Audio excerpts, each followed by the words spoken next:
Chapter 161. When the bus disappeared at the end of the road, Butler Jean retracted his worried gaze and boarded the bus with more than 10 members of the Tai family. In the car, the white-haired old man closed his eyes and began to recuperate. In name he was Tai Ziyuan's personal butler, but in reality he had a lot of power in his hands. There were several groups that were directly responsible to him. At this moment, the old man had a feeling of depression and anxiety that he couldn't get rid of. However, there was also a faint sense of pride. These feelings were all because of Tai Ziyuan's choice.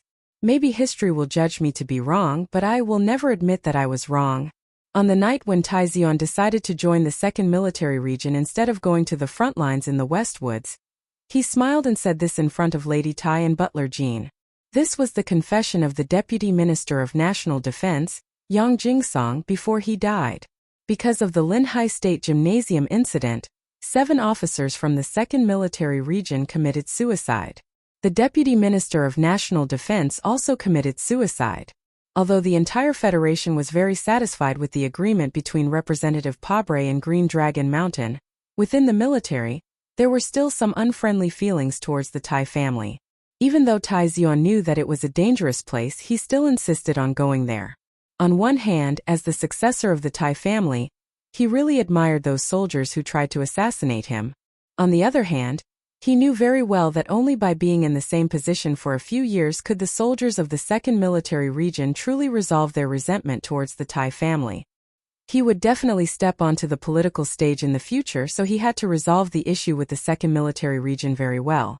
Without a doubt, this was a very risky decision. That was why the wrinkles beside Butler Jin's tightly shut eyes showed his worry.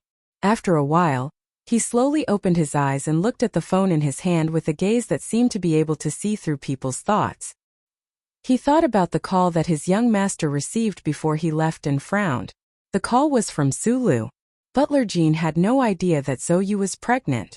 All he could think about was Sulu, the seemingly ordinary young man. From the old man's point of view, Sulu had always possessed a kind of craftiness or intuition that belonged to the lower class. This ability had always been hidden under that calm and sincere face, which made the old man feel a little uneasy. Being the young master's friend would definitely bring more benefits than being his subordinate.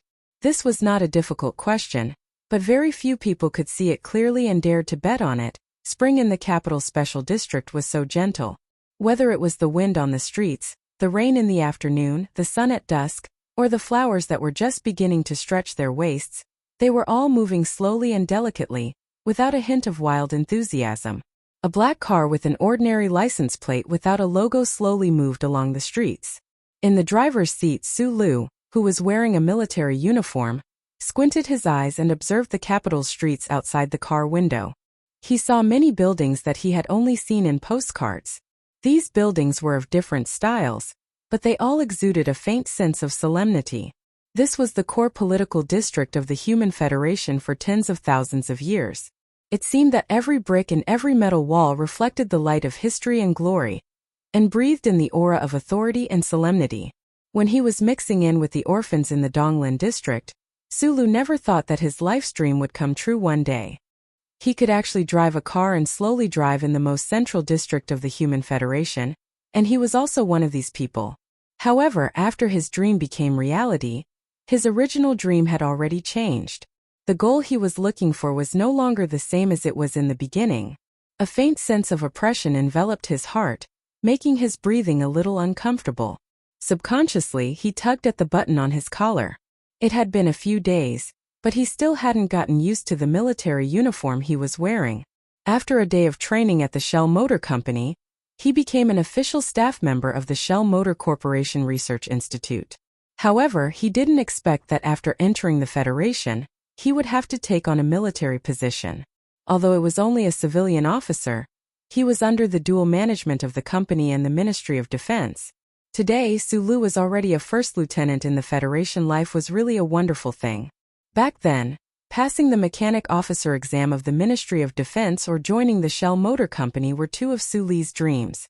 Now it seemed that in a sense he had realized these two dreams at the same time.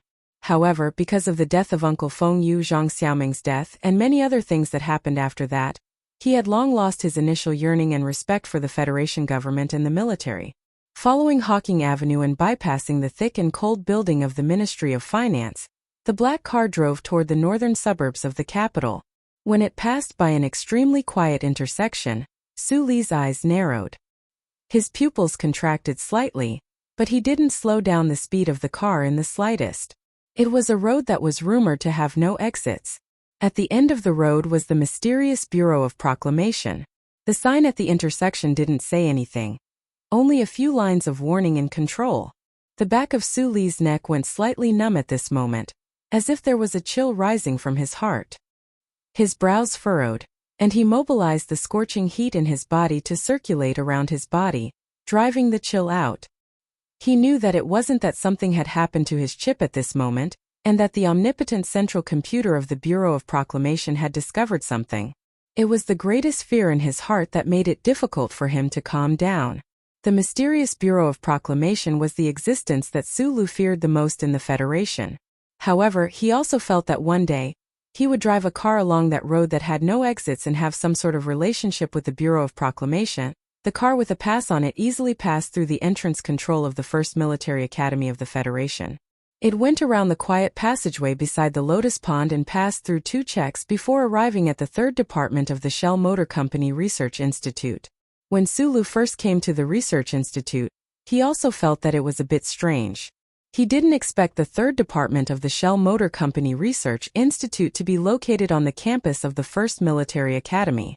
Later, he gradually understood that the Husk Institute was a very liberal department. The main research topics were all research and development with well-known professors from various universities. Therefore, the Shell Motor Company simply set up a few research institute branches in various universities to facilitate the work of the old professors. It was also because of this reason that the Federation government required the staff in the research institute to be transferred to military positions in order to strengthen their control of this area. Of course, the old professors were excluded. Walking from the parking lot to the quiet building, the contact between the insulating material floor and the soles of the military boots made monotonous sounds. Su Lu took a piece of bread and ate it as he walked towards his own area. In the long corridor, he only met 2 colleagues. They just nodded and greeted each other before leaving. The Research Institute of the Shell Motor Company gathered the top talents in the entire Federation. Excellent scholars and experts could be found everywhere. In the most important department of the Federation, all the staff were focused on their own research. Therefore, the usual greetings were extremely rare. In the past 10 days, Su Lu had already gotten used to this kind of atmosphere. Coincidentally, he was also a person who was as quiet as gold, so he actually liked it. However, he didn't notice that the 2 researchers who walked past him turned around and looked at him with sympathy in their eyes. He took out the electronic door card and opened the heavy door. In front of the second door, his whole body was scanned by a light blue light, especially by the chip. After his access was approved, the real door opened. A large operation room that looked like a warehouse appeared in front of Su Li's eyes. From the most precise bald head tools to the largest alloy cutting equipment, from the Federation's most powerful processor to a storage device that was about the size of 3 bookshelves and stored a large amount of blueprints and data. Everything that appeared in front of Su Li's eyes was completely in line with his life's ideals. However, he didn't know why, but there wasn't a trace of excitement on his face. Instead, there was a faint sense of tiredness. The equipment was covered in a layer of dust. The images displayed on the holographic screen on the table were constantly changing. The faint sound of electrical current in the storage device was so beautiful. Su Lu stared blankly at all this and couldn't help but smile bitterly. The automatic dust removal device hadn't been used for a long time. The equipment in this warehouse was so expensive, but it was placed so casually. Su Lu shook his head. If he had enough time, relying on the manufacturing equipment, data, and materials here, he was even confident that he could assemble a mecha. However, he didn't have the time to do this. He didn't even have the time to clean this room. Pulling out a piece of paper, he wiped the table and carefully placed the remaining half of the bread on the clean table. Su Lu took off his military uniform and threw it on a chair. Then, as if warming up before a fight, he moved his neck and the joints of his hands. Taking a deep breath, he squatted in front of the table and stared at the image on the table. The display terminal of the warehouse's computer was on this table. It was about 1 meter wide and 2.5 meters long. The image on the screen rotated slowly, giving people a very comfortable visual enjoyment. However, Sulu was as cautious as if he was facing the cruelest enemy in his life. Right at this moment, an old and calm voice rang out in the warehouse. It was calm but spoke quickly. This voice didn't greet Sulu and directly issued a work order. Second, 3 sets of incompatible data, laser state transition diagram, QED data. A dozen orders were issued in a row. Sulu listened in silence. His hands had already begun to move quickly on the table. From the massive amount of data in the internal memory, he found an entry that matched the requirements. However, because the data requested by the voice was final data, the fields involved were the most cutting-edge fields in the Federation's scientific community that hadn't matured yet, so there was no ready-made data.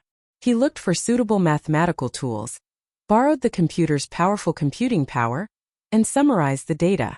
According to the other party's request, he carried out the final image process. In other words, Sulu's current job was to use the shortest amount of time to convert the complex data system into simple data support that could be easily used to draw conclusions. Half an hour later, Sulu finally finished the first task. His fingertips pressed the light block on the table and sent the result over. However, he didn't even have time to wipe the sweat off his forehead before he immediately started the second task. From the first day he entered the research institute, Sulu was engaged in this kind of boring work. He finally understood why the research institute suddenly had the idea of snatching people from the Shell Spring recruitment. This kind of research processing role was really not easy. Even with Sulu's physical strength and brain power, he almost couldn't handle it. The owner of the old voice wasn't Professor Shen, who went to the Shell Motor Company to snatch people. It was Professor Shen's father, an old monster who was respectfully called Old Shun by the Research Institute staff. An old monster. Only Old Shun and Sulu were in this storage room of the 3rd Division of the Research Institute. It was said that during the peak of the research period, there were a total of more than 10 research assistants in this storage room. However, in the end, not a single one of them was able to persevere. They all requested to be transferred away. A few of them even resigned to go through strict military scrutiny to leave the Husk Institute. Sulu mechanically and numbly organized the data, but his mind was thinking about other things. He knew that Professor Shen's research direction was in the field of quantum measurable dynamics. The problem was that all the experts in the Federation agreed that this was a dead end. There would never be an exit, just like the special road that led to the Bureau of Proclamation. There was no time to research the chip, to come into contact with the Federation's most mysterious charter technology. He couldn't even personally touch the mechanical aspects of mecha battleships. All day long, he was faced with this vague data that he couldn't even understand. Accompanying an eccentric old professor to research something that would never yield results, Sulu suddenly had doubts about his own choice. Chapter 162. In the past, Sulu had spent a lot of time in the library of Yue University, reading all kinds of books and unofficial historical commentaries, so he was able to recognize the faces of a few old men from the Federation. These top figures in the scientific and cultural field of the Federation were either honorary directors in some institute or were worshipped like ancestors in some university. Electronic gossip magazines loved to write about people, especially celebrities such as Jian Shui or certain politicians, and that mature female anchor on the news channel of the Federation. The academic gossip magazines that were subsidized by the education fund of the Federation actually had the same hobby. However, the words wrong in the wrong were all removed. They just blindly grabbed idols from the ivory tower to attract the ordinary readers who were fascinated by the mysterious and unknown scientific cult. The older the idols, the better. Just smearing gold dust on these old scholars was probably not enough to satisfy the peeping desire of the Federation citizens. Therefore, the biographical articles in the academic journals always described these old men as strange people. No matter whether these old men were historians or astrophysicists, in these articles, they were all old fools who were cooked in a pot and walked around like ghosts. The old professor that Sulu was following now had the surname Professor Shun and the name Yufei. It was the name of a typical gigolo. However, he knew that Professor Shen was not a gigolo. In the past 10 days he had met this old professor 3 times. Sulu faintly felt that this old professor looked familiar. It was only later that he remembered that he had seen this old man's picture in several academic journals. He had also read the related biographies. Sulu had never believed that these top old scholars in the Federation were all strange people. In his opinion, the scholars who could be in these academic journals were definitely experts. Although he was an unorthodox engineer, he respected these old men very much. He even faintly admired them. Today, when he was next to these top experts in the Federation, he was shocked to find that the non-academic biographies in the academic journals were not all fake. The old men's temperament was indeed a bit strange. In the past, when he looked at them from afar, he could see that they were strange mountains and rocks. Now that he was close to them, he realized that they were actually difficult mountain roads. In the main research and control room, Sulu would always be busy for a long time. He did not have time to do what he wanted to do. Those difficult theories were things that he could not fully understand at the moment. He needed to retrieve data and diagrams, as well as search for related information in the vast literature library. For the current him, it was very difficult work. There was no creativity, and he could not come into contact with any real research topics. All he did was help. He was more like a humanoid computer sorting, not a research assistant. It was no wonder that with Professor Shan's status in the academic world, there were no other researchers in the laboratory today except for Sulu. It was also no wonder that the young Professor Shan would so impulsively run to the spring recruitment exam site to snatch people.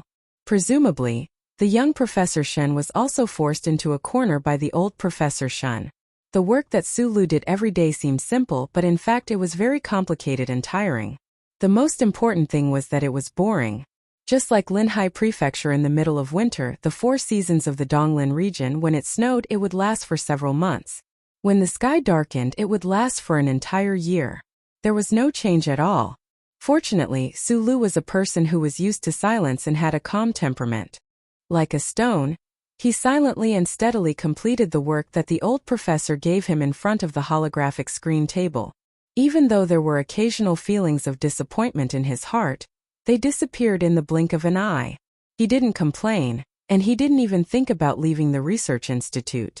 To be honest, the staff he had seen in the past 10 days were less than the stray cats he had seen in the Donglin district's mine. Even if he wanted to complain, he couldn't find a suitable target. He washed the hair of the Zhong family's daughter, took a bullet for the young master of the Tai family, and scared the young master of the Li family with his car. At this time, in Su Li's eyes, the 7 most mysterious and powerful families of the Federation no longer had any halos. Environment and experience were the most difficult to change a person's mind. At this time, Sulu was very sure that he was not an ordinary person, but he also knew that in addition to the chip and the tyrannical mysterious power in his body, his biggest reliance was the technology in his brain. And to understand these 3 things, even Taizion could not help much. It was still that old saying, only technology could get close to technology. Sulu knew very well that this old Professor Shin Yufei definitely would not set these difficult questions to test him just because he liked him too much. Then one day there would be a golden flash and the old professor would pass on his entire legacy to him, and then die. This was not a dream, this was a wet dream in the military camp, an obscene fantasy that deserved a beating. He was only sure that if he wanted to get close to the core technology of the Federation, he would need to stay by this old professor's side and follow these old gentlemen. Just bear with it for now, Sulu thought in his heart, but the speed of his hands did not slow down at all. Looking at his 10 fingers that were about to become afterimages before his eyes, he subconsciously began to daydream. He thought to himself that if he had to bear with this for another half a year, when he was operating a mecha in the future, his hand speed would really be amazing. This boring assistant job actually did have some benefits. As for what the hell the hand speed had to do with mecha, of course that only existed in Su Li's daydreaming. The benefit he could clearly feel was that he was already becoming more and more familiar with handling this massive and complex database. He believed that in another 2 months' time, this database would be like those components piled up in the operations room of the mine. No matter how complicated the process was, it would not be a problem for him. Professor Shun's research on quantum measurable dynamics was too cutting edge, so much so that it was publicly acknowledged that there was no future for it. However, precisely because there was no future for it, the data required encompassed many aspects. It was like a blind cat trying to kill a mouse. It would definitely be blindly bumping around on a 2-dimensional plane at 360 degrees. The 3 divisions of the research institute were set up in the first military academy and shared the same database. Professor Shun's position, as well as the 360 degrees of blindly bumping around that position, was enough for him to enter most of the areas. As the only assistant, Sulu could already faintly see the shape of a treasure mountain, shining brightly. At 3:30 in the afternoon, the research institute got off work punctually. There were still many researchers who had not completed their research projects, so they would still remain in their own labs. However, Sulu had already packed up his belongings neatly, put on his military cap, typed his farewells on the desktop, and left the storage room immediately. Before he left, he glanced at the row of Federation cutting-edge equipment covered in fine dust and could not help but sigh. He thought to himself that he would definitely find some time tomorrow to come out and fix the dust removal equipment. It was fine as long as he completed his own work. There was no need to spend all his time with that old man. Sulu would leave punctually every day. In fact, he had also thought that if he could work overtime here, he might really be able to find something after Professor Shen left. However, he really did not have much time now. Not long after that black car left the first military academy, Professor Shen also walked out of the lab with the help of his crutches. He got into his son's car outside the entrance of the research institute. Young Professor Shen noticed that his father did not look very good, but he was not surprised. Ever since his father devoted himself to the research of quantum measurable dynamics 10 years ago, this had already become a fact that was destined to happen. Young Professor Shen could not help but sigh in his heart. With his father's status in the scientific community of the Federation and his identity as a Nebula Award winner, in the last few years of his life, he had entered a dead end.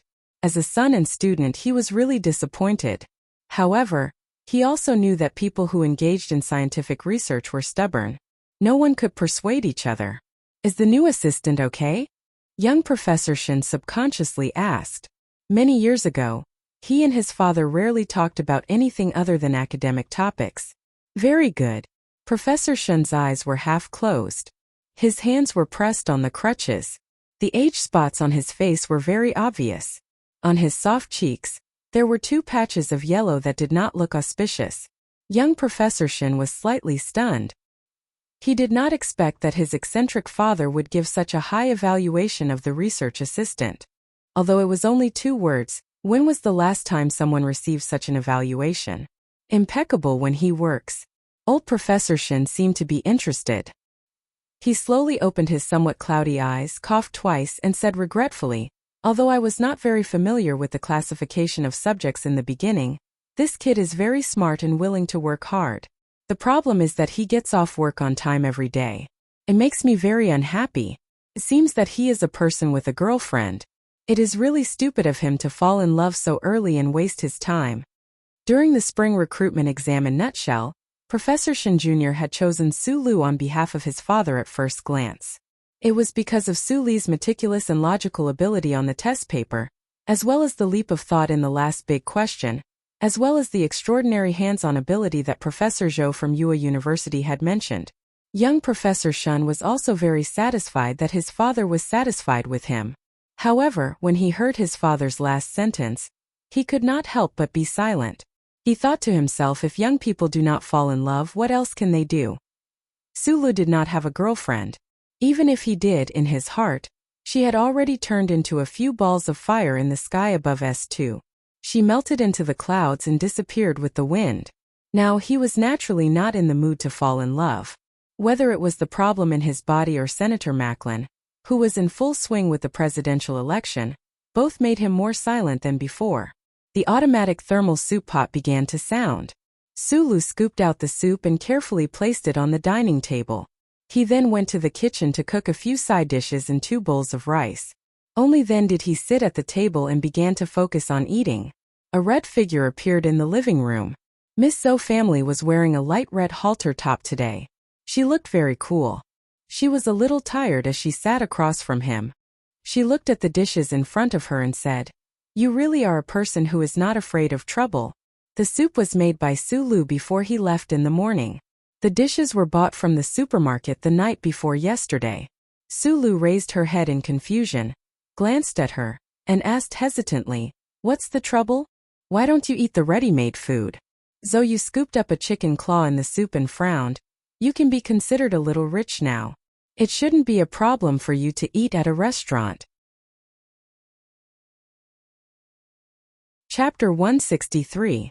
Speaking of synthetic meat, I've always had a question. You're now a member of the Husk Institute, so I can ask you about it. Zhou looked at him and asked, the Federation's synthetic meat fibers have been in use for many years now.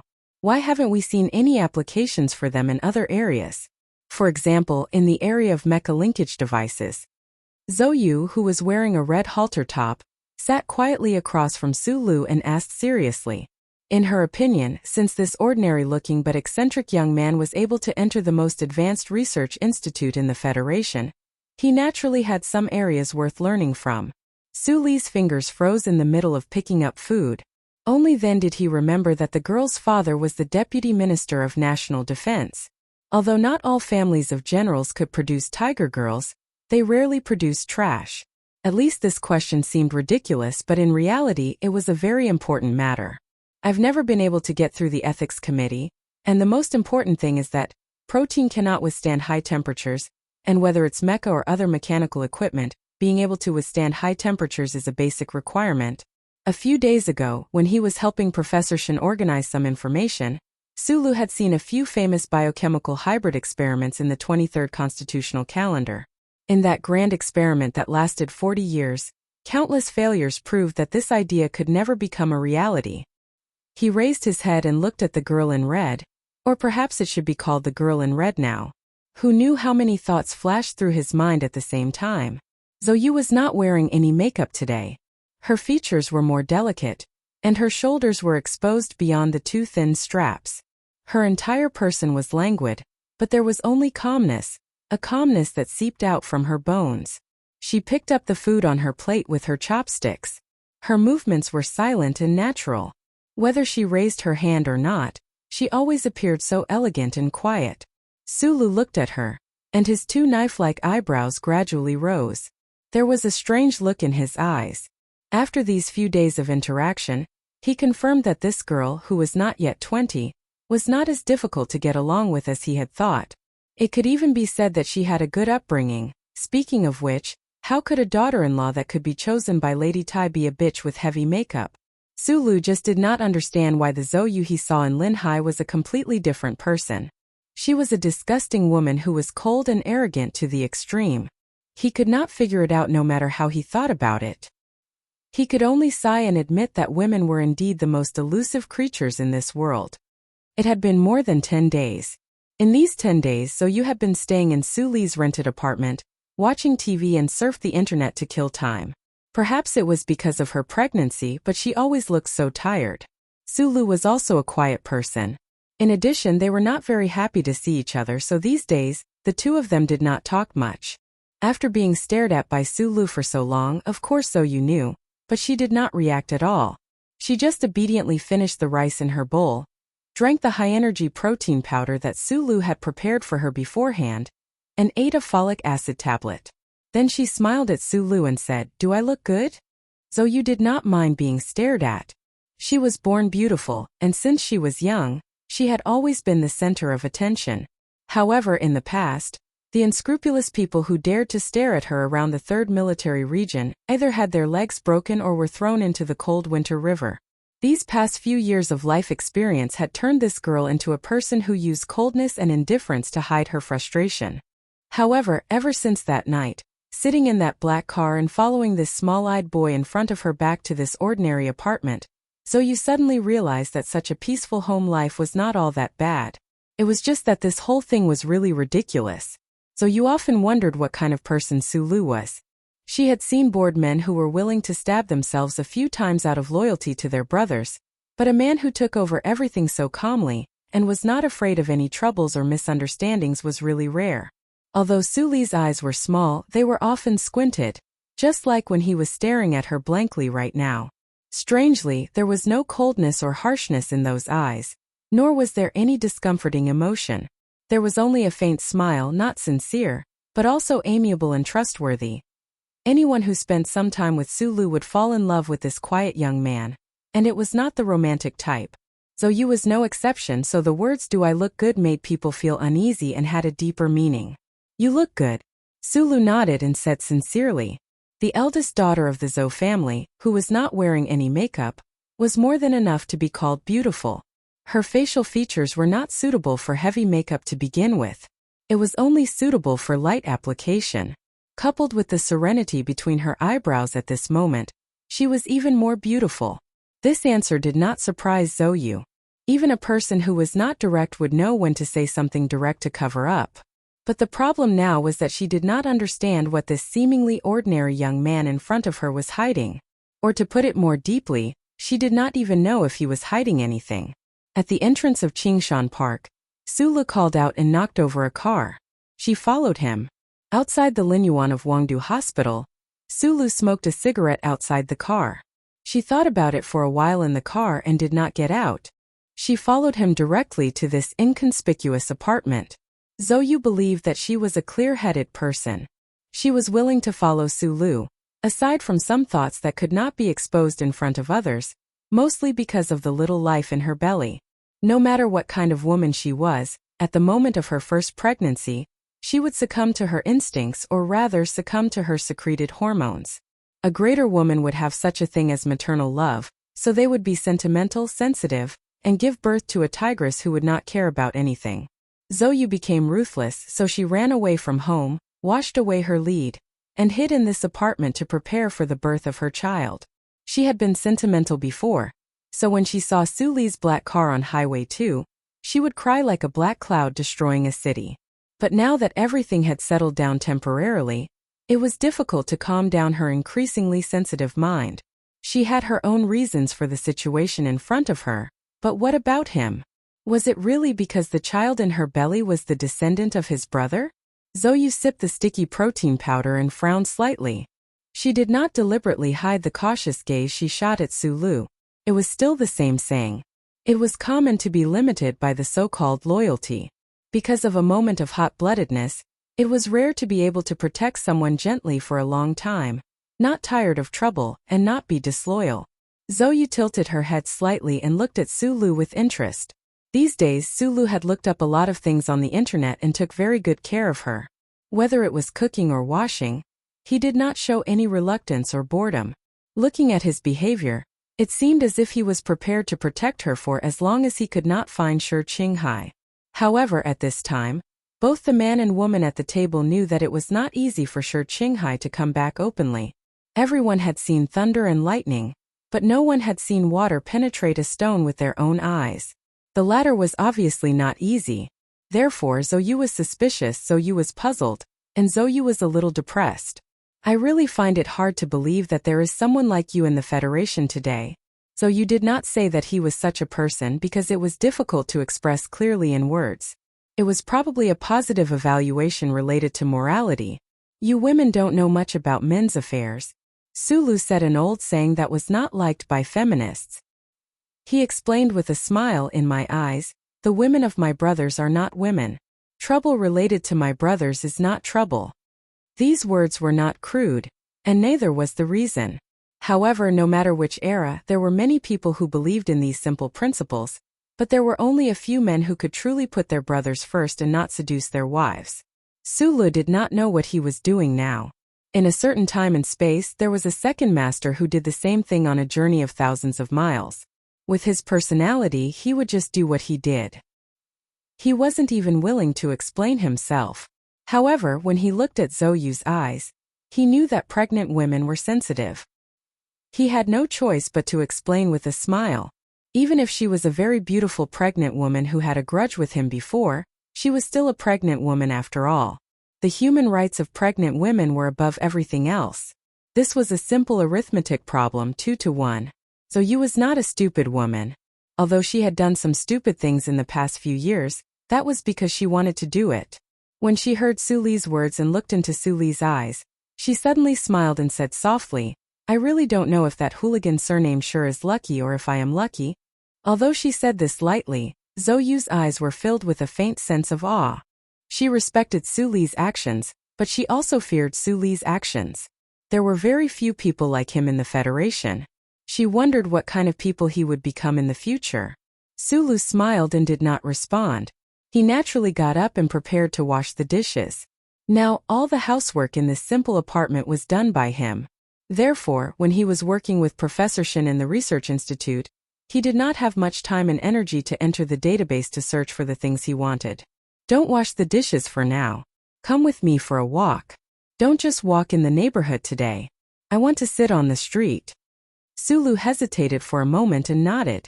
Zhou had been very quiet for the past few days. She did not cause any trouble for him. She did her duty as a pregnant woman and did not even contact her bad friends. It was reasonable for him to accompany her for a walk. Pregnant women needed to exercise and relax.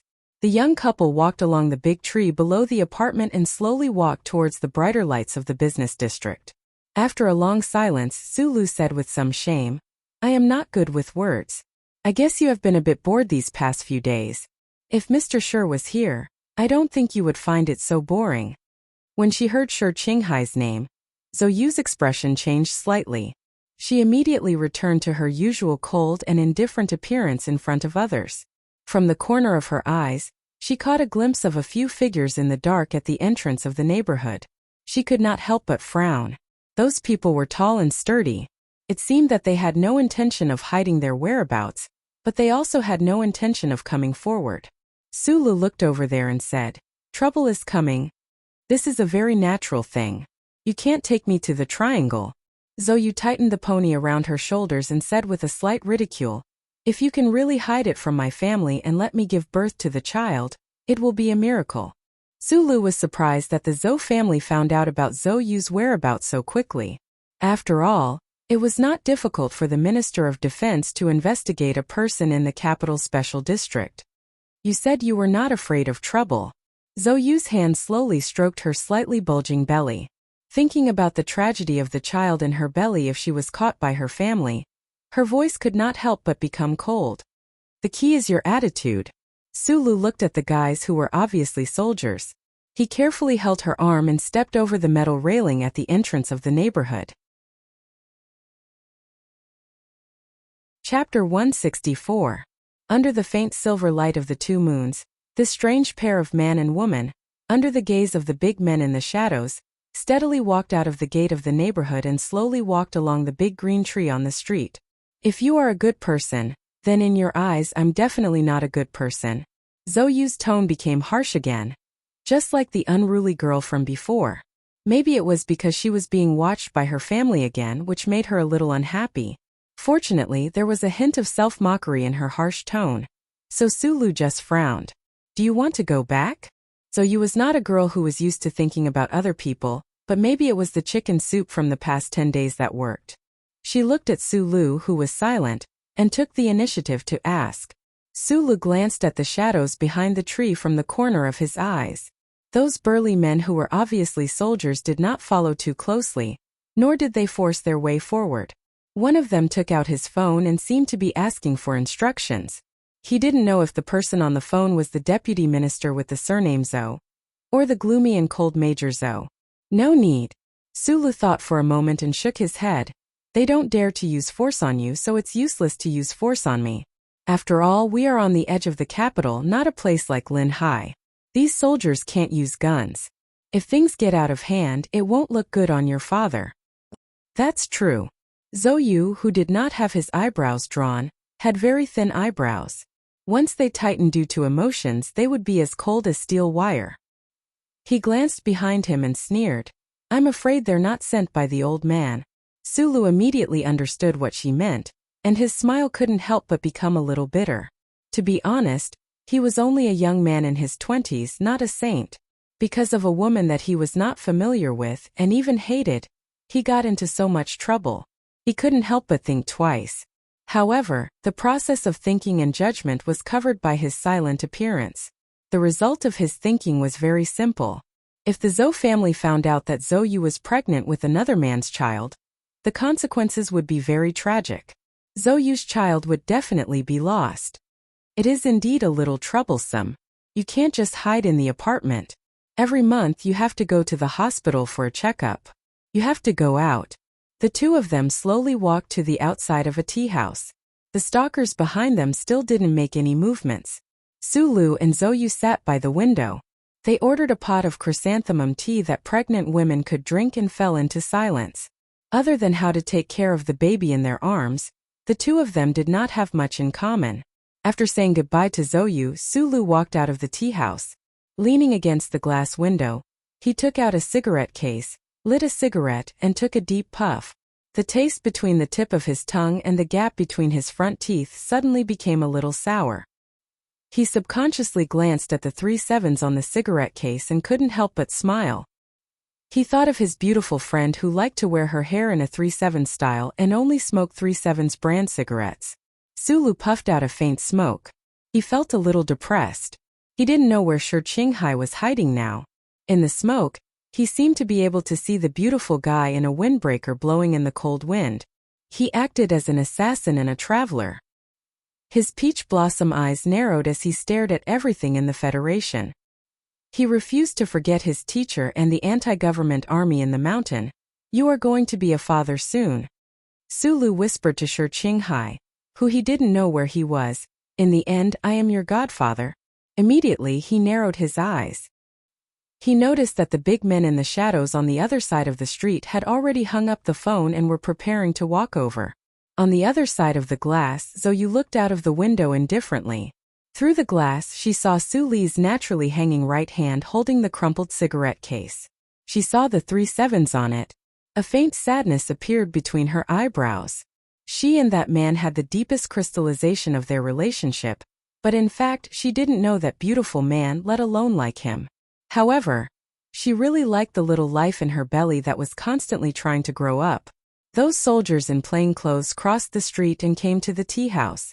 They stared at Sulu vigilantly, then spread out and occupied the two exits of the tea house and the corner of the street. Seeing the situation, Sulu knew that they were afraid that he and Zhou would run away. He took a deep puff of the cigarette, lowered his body and stepped on the cigarette but with the tip of his shoe. Ignoring those cold eyes, he threw the cigarette butt into the trash can and turned around to walk into the tea house.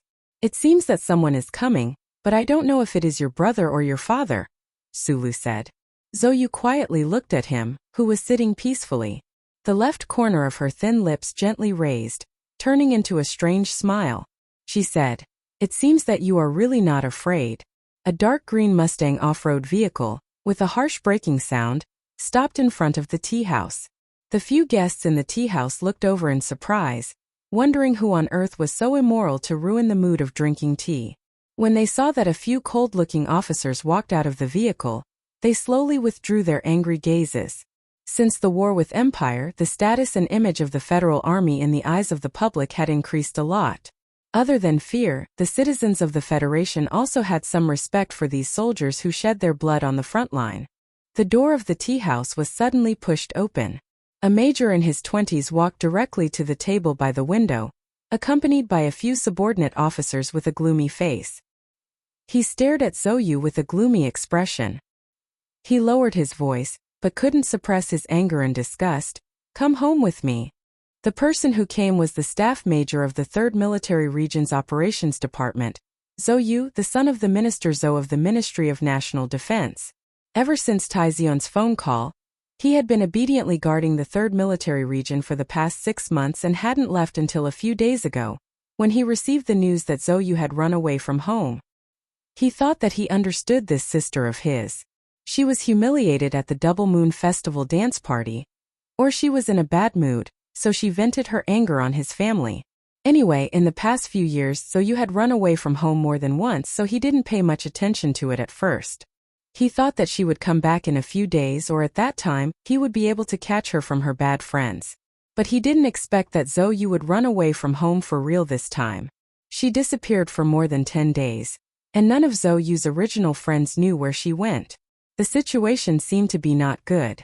Deputy Minister Zhou and his wife probably had a big fight at home, but Zhou used the fastest time possible to come back from the 3rd Military Region.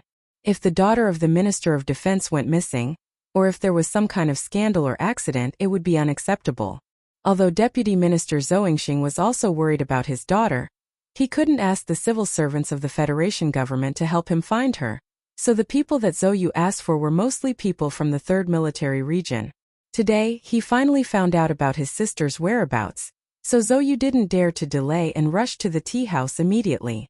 When he saw Zhou's slightly haggard face without any makeup on one hand, he was relieved, but on the other hand, he was filled with endless anger. As for the young man beside Zhou, who had been silently drinking tea with his head down, he didn't pay attention to him at all. "Find out who you are." Zhou lowered his voice and roared fiercely, "Go back." Zhou repeated it a second time. Zhou seemed to have just noticed her brother's arrival. Her face was slightly pale, and there was a hint of coldness in her half-smile. She looked up at him proudly and said coldly, "Why would I go back with you? Continue to be a bargaining chip for your promotion?" As soon as these words came out of her mouth, Zhou's eyes flashed with a strange color, which immediately turned into anger. Su Lu, who had been drinking tea with his head down, also slightly stiffened his fingers. He didn't think that Zhou, who was now an unmarried mother, would give such an evaluation when she thought about her past with the Tai family. Zhou slowly stood up from the tea house and looked at her brother calmly. Her slightly raised chin looked so proud, and there was a faint smile on her lips. Zhou's eyes fell on the girl's slightly bulging stomach, and his body stiffened. The light red cotton dress was very soft on her stomach, as if it was afraid of affecting the little life inside. The anger in Zhou's eyes instantly disappeared, and it turned into endless shock and some other emotions. The pale color quickly covered his cheeks. He couldn't believe his eyes. His finger trembled as he pointed at Zhou's nose. He wanted to say something, but for a long time he didn't say anything. "The family's face has been completely lost because of you." Major Zhou forced these extremely cold words out from between his teeth. Zhou wasn't married and she hadn't even been in a relationship before, but she was pregnant. No matter whose child this was, the Zhou family definitely couldn't accept it. He took a deep breath and forcefully suppressed the urge to slap his sister. He lowered his eyes and said coldly, "Take her back." The two officers who followed him into the tea house, as well as the few plainclothes soldiers who entered later, looked at each other. They could see the hesitation in each other's hearts, but in the end, they didn't dare to disobey the order and walked over. Su Lu sat outside of Zhou. If these soldiers wanted to take Zhou away, they would have to go through him. These soldiers didn't know his identity, so they turned around and looked at Zhou for instructions. Zhou's calmness at this time was completely forced out. His heart was already filled with endless rage. He stared at his sister, and when he noticed the gazes of his subordinates, his expression turned cold. "Tie him up first." The intelligence clearly stated that Zhou had been living in this young man's apartment for the past few days. Although they didn't know the young man's name, he presumably had something to do with the child in Zhou's stomach. In Zhou's eyes, if there were no accidents, this young man was equivalent to a dead man. But before he died, he had to at least explain some things clearly. Chapter 165. A soldier's duty was to obey orders. Although the officer was shocked by the power coming from the palm of the young man in front of him, he still continued his actions. Behind him, another person followed him and pounced forward. The sound of the wind followed the movements and drifted through the air. It was like a tiger and a wolf hunting a rabbit in front of it. The expressions of the few customers in the tea house immediately changed, thinking that the kid was probably going to suffer a great loss. The present Su Lu, after that coma, had successfully digested the mysterious power in his body. He could control it at the most minute level. The 10 movements Uncle Feng Yu had taught him had long become instinctive to his body. Each small movement that had been broken down may not have had any rules, but in actual battle, it appeared particularly accurate and valiant. It was still the same saying. When it came to fighting, there were probably not many people in the entire Federation who were his match. No more accidents happened. He advanced, his shoulders bent, and with a few muffled pops, Su Li's feet were slightly apart. His right hand hung in the air, and his feet seemed to be rooted to the ground. The 2 officers from the Internal Affairs Department of the 3rd Military Region were sent flying with a muffled groan. One of them was hit hard in the chest and his collarbone hurt. The other was viciously stepped on, and his knee was slightly deformed. That kind of pain, with a trace of soreness, invaded their well-trained and resilient bodies. It made their muscles begin to tremble, and they were unable to make any response or the next step. The officer who made the first move didn't even see clearly how Sulu attacked. He only knew that in that instant, it was as if there were dozens of iron hammers smashing towards him from an unbelievable direction. It was so overwhelming and so irresistible. Although he blocked a few punches with his arms, he was still smashed until his body ached and his tongue tasted sweet. The officer wiped the blood at the corner of his lips and stared with a shocked gaze at Sulu in front of him. He knew that the other party had held back earlier. If he had chosen a more vital area, he would probably be on the ground earlier. Sulu was someone who liked to fight and get jealous. Moreover, this involved Zhou Yu and the child in her womb. There was no wind or jealousy, and this was not a problem that could be solved by fighting. His attacks were extremely measured. He pulled back his fists and protected Zhou Yu. Looking at Zhou Yu, he said, "This is Huangdu, not the 3rd Military Region and not Linhai. You have to think about your father." It was only at this moment that Zhou Yu saw Suli's face clearly for the first time. He easily recognized who this ordinary face belonged to. Although he had only met Sulu once, the humiliation the Zhou family siblings suffered that night, as well as Hook's crippling afterward, and that phone call from Taizion made him remember Sulu very deeply. At this moment, Zhou Yu felt that the subordinates he had sent to find his sister were all trash. They only knew that the person living in the apartment was a young man, but they didn't know this young man's true identity. It's actually him. At this moment, Zhou Yu's expression changed countless times. Who knew how many thoughts turned in his mind and how many strange guesses he came up with? But more than that, he was shocked and confused. He didn't understand why the guy that the young master of the Tai family favored would be together with his sister. A man and a woman alone for more than 10 days and nights. And his sister was pregnant. His gaze followed Suli's open arms and moved slightly. Zhou Yu discovered that Suli's palm, intentionally or not, was placed horizontally in front of Zhou Yu, especially in front of her slightly bulging belly. This cold-hearted major of the Federation had no choice but to twist his thoughts in the direction of those crappy and melodramatic romance dramas. Brothers, women, heartbreak, madness, alcohol, consolation, mistakes, that secret not in the pregnancy, that mysterious third party. Suli's action of subconsciously protecting Zhou Yu's belly fell into Zhou Yu's eyes. It made him weave a rather complicated and rather vulgar story in his mind. And the more he thought about it, the more he felt that this was probably the truth. The problem was that this so-called truth was too shocking and unacceptable. It made him and the family he represented feel humiliated. So his face became darker and darker, so dark that it seemed like ink was about to drip out. He looked at Sulu with eyes that grew colder and colder, so cold that it seemed like ice was about to form. His lips trembled slightly in anger, and the veins on his neck appeared and disappeared. In the past, because Hook was still lying in the hospital at this time, or because of the phone call from Taizion, so you would always give Sulu enough respect, even if it was something that made him extremely unhappy. This was because the other party was the young master's friend, and the young master had personally called to inform him. But today he found that he could no longer control his emotions. At this time, Zhou Yu still didn't rationally think about what it would mean for his family if Sulu really got together with his sister. He also didn't think about what kind of reaction the young master would have if he found out about this. He just directly became angry like an older brother. The veins on his neck popped out as Zhou Yu roared furiously. "Tie him up." This was the second time he had given a similar order. But the first time Zhou Yu didn't recognize Sulu and thought of him as some idiotic young master. Now that he recognized Sulu, he naturally thought of those punches at the entrance of the Linhai nightclub. He knew that Sulu was a person with astonishing close combat abilities, and was able to fight Hook to a standstill. Thus, when he gave the order, his feet naturally retreated backwards, and he waved his hand heavily. Military orders were like mountains. The two injured officers gritted their teeth and rushed forward again. Meanwhile, the several plainclothes soldiers who had been silently standing behind Zhou Yu also rushed over at the same time. Sulu lowered his head slightly, raised his fists, and stood on tiptoe. He tilted his head back at a 12-degree angle toward the fist coming straight at his face. The tip of his foot moved, and he slid over like a fish, smashing his elbow viciously into one of the people's abdomen. The wind from the fist was great, but it wasn't like the fancy moves at the Federation Heritage Performance Conference. These soldiers' attacks were extremely fierce and fatal.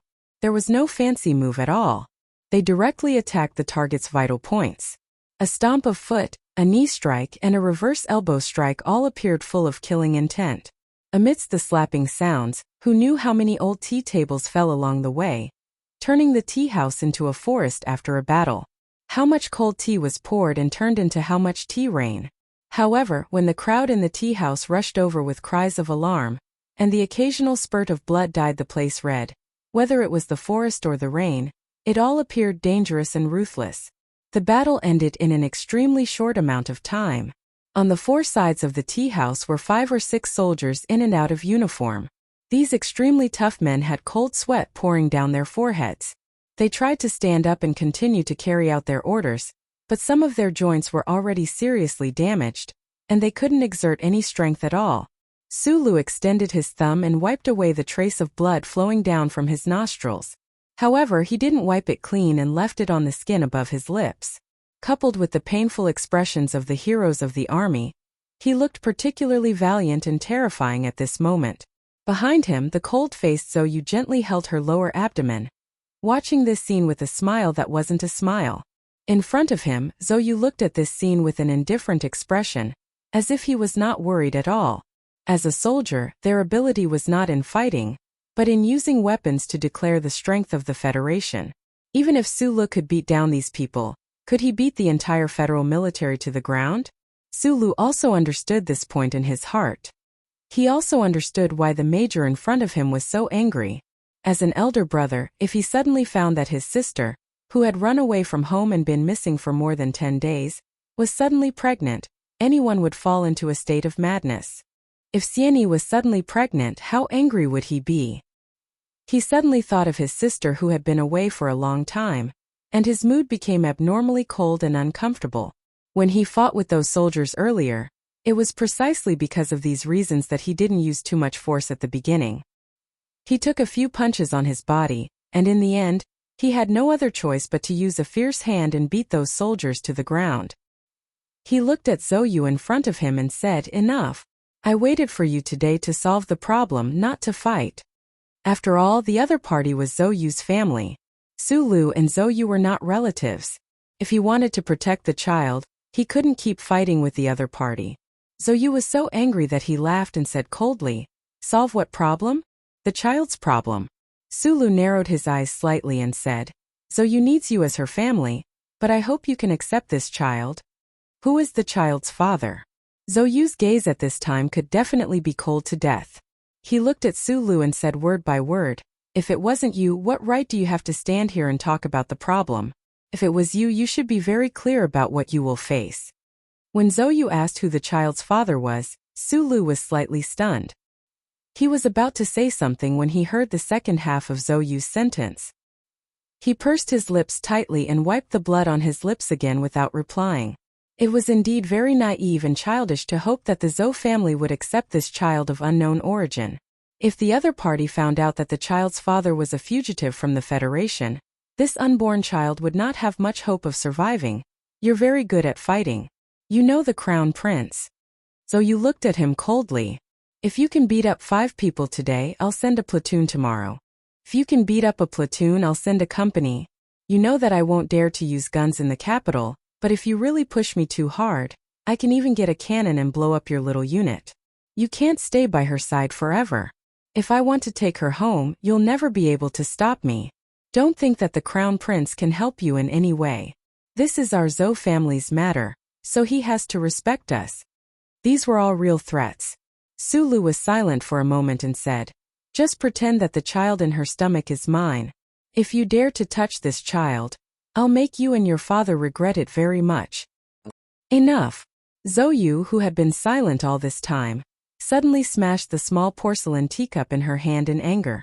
She looked at the only 2 men standing in the room with a cold and mocking expression and said, "You 2 are big men, but you only know how to talk. In the end, didn't you get one thing wrong? This child is mine. What does it have to do with you? It's also mine. Since when is it your turn to control it?" Sulu thought to himself, "At least right now, you have to let the family think that this child is mine. Of course it has to do with me." So you thought to himself, "You damned girl. The two men's inner monologue had just started, but it was stopped with a snort. Their faces became shocked and pale at the same time. They couldn't believe what they were seeing. Zhou Yu expressionlessly picked up the broken porcelain shards and indifferently drew a line on her face that was as beautiful as a morning flower in the forest, pure and serene because of her pregnancy.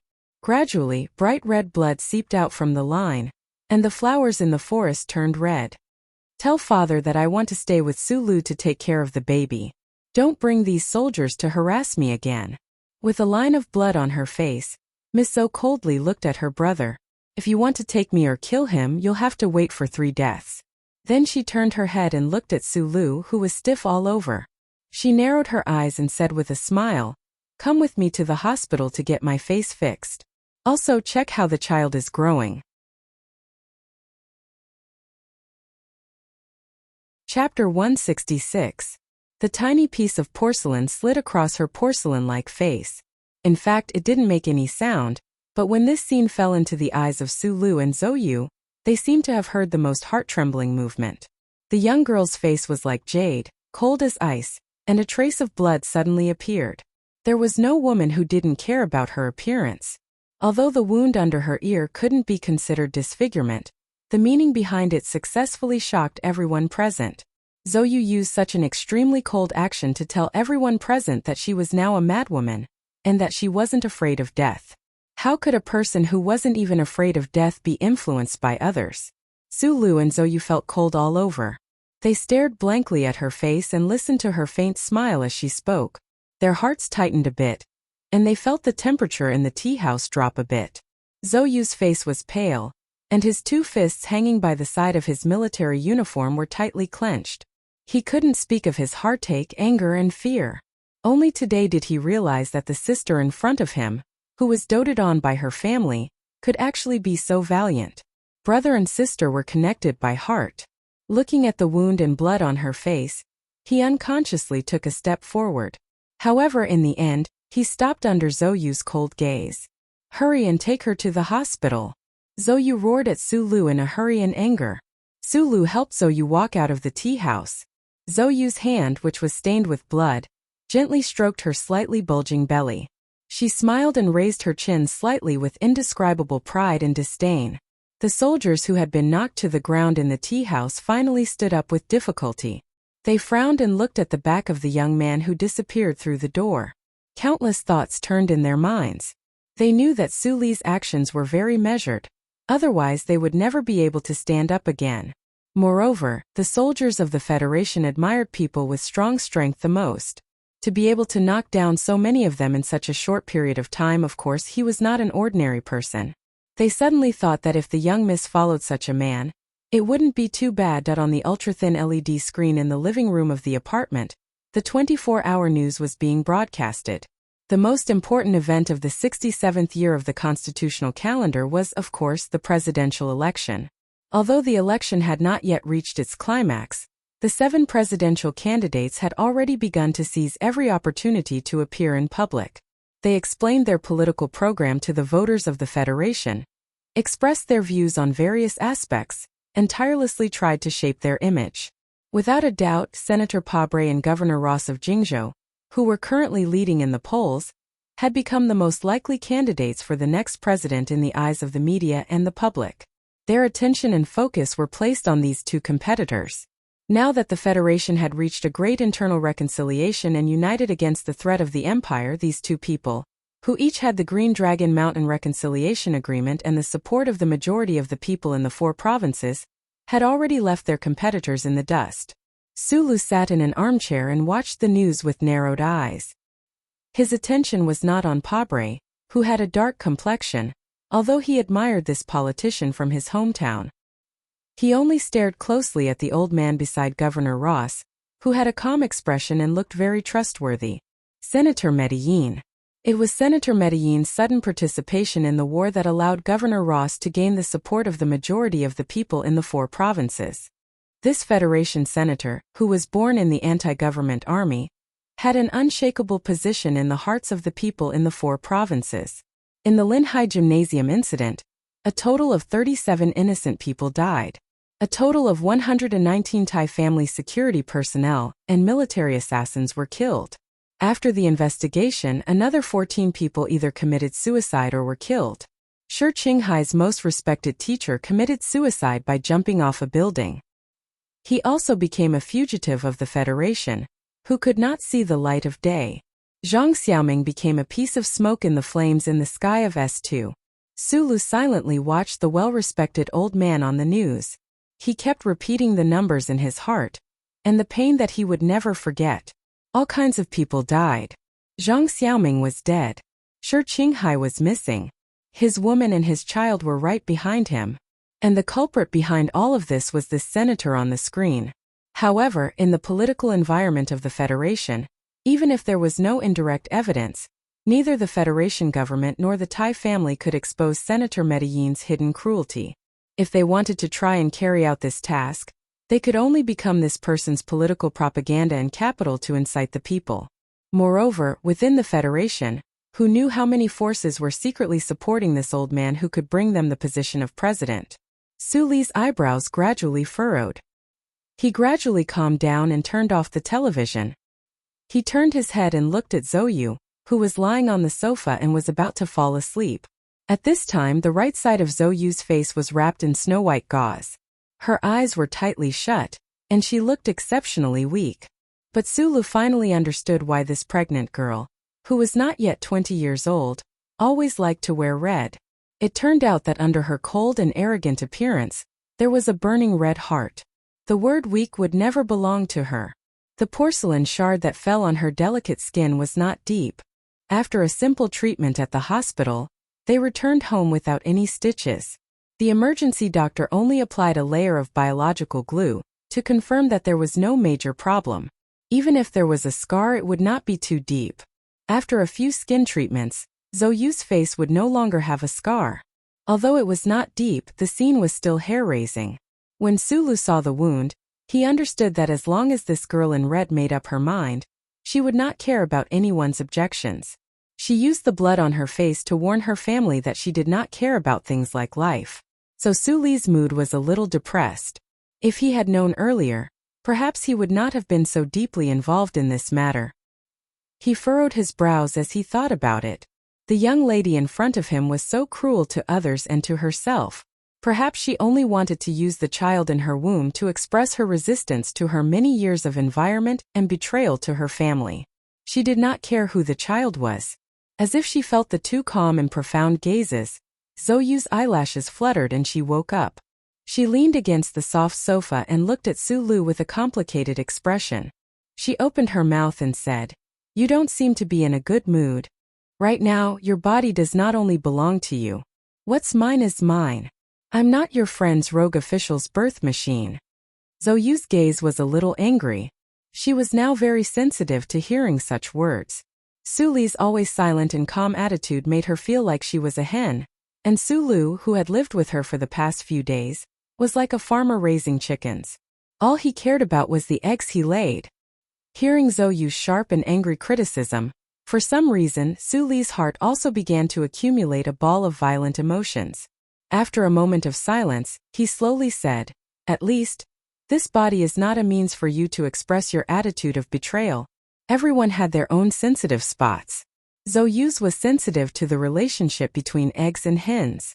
Su Li's was sensitive to words like betraying his family and searching for himself. He did not like these words. In fact, he was pained by these words. In his short 20 years of life, the girl he had the deepest relationship with had sacrificed herself for her ideals and died because of betrayal. Zhou Yu heard the faint bitterness and pain in Su Li's words. She saw longing and sadness in Su Li's eyes. She knew this young man was thinking of Zhang Xiaoming, so she closed her mouth and did not say anything more. "I am a person who is not muddle-headed when it comes to important matters." Su Lu suddenly defined himself. "But on many small matters, my choices seem very foolish and very naive. Including your matter. What does it have to do with me? Why do I do this? I just want the right to exist and the wrong to disappear. Perhaps it won't change anything, but at least I want to change the people around me." He stood up, looking a little lonely, and walked towards the bathroom. Those who committed murder and arson still talked with confidence and assurance. Those who were born rich did not care about their own lives. The people in the mining area lived in silence, but they forced themselves to be optimistic. There had always been a lot of unfairness in this world.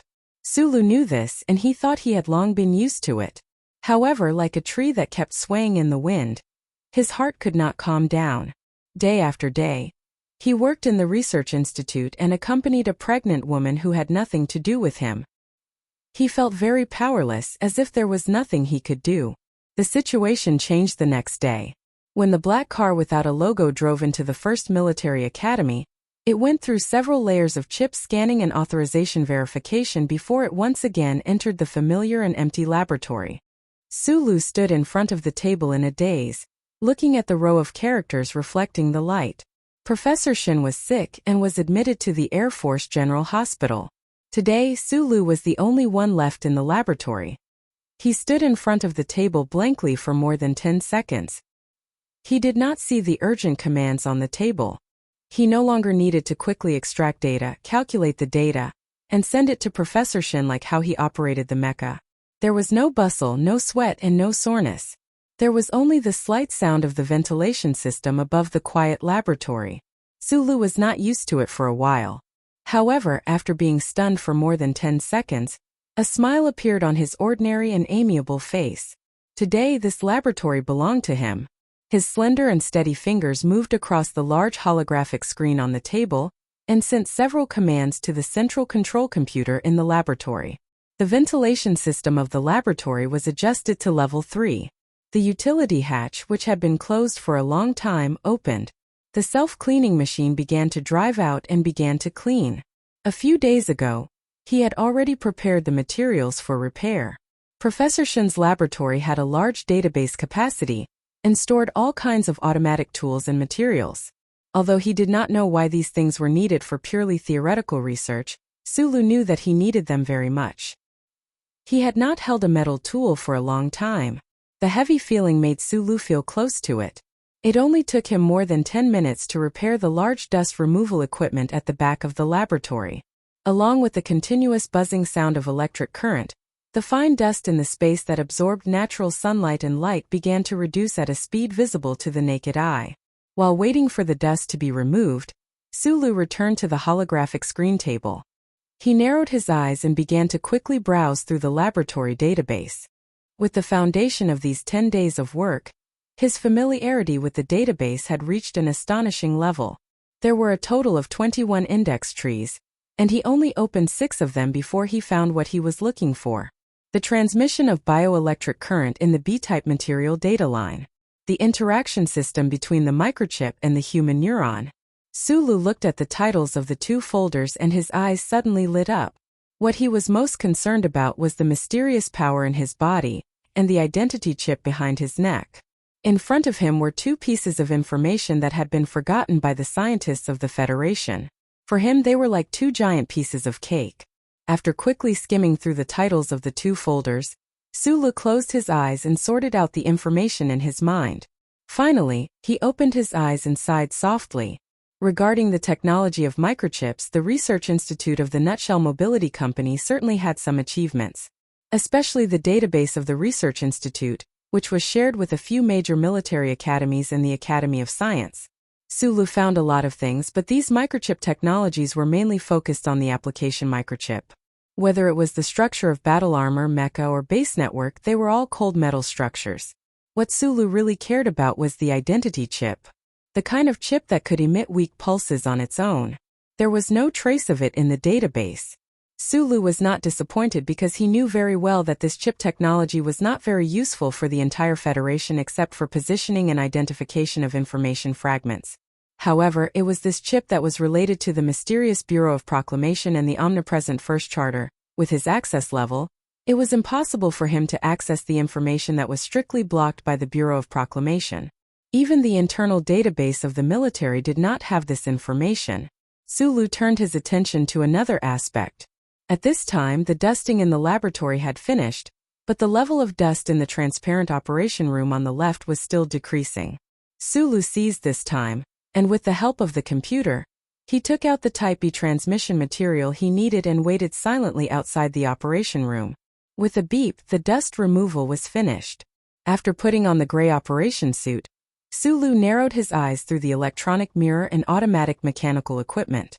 He carefully and calmly turned on the microcurrent simulation generator and silently watched the data feedback on the light screen. Pass rate, wear rate. Chapter 167. According to Feng Yu's theory, the human body was the first machine. Whether it was a mecha or a battleship, they were all just extensions of the human body. Those cold metal components, complicated circuitry chips, and terrifying firepower had to listen to the orders of the human body and obey the orders of the human body.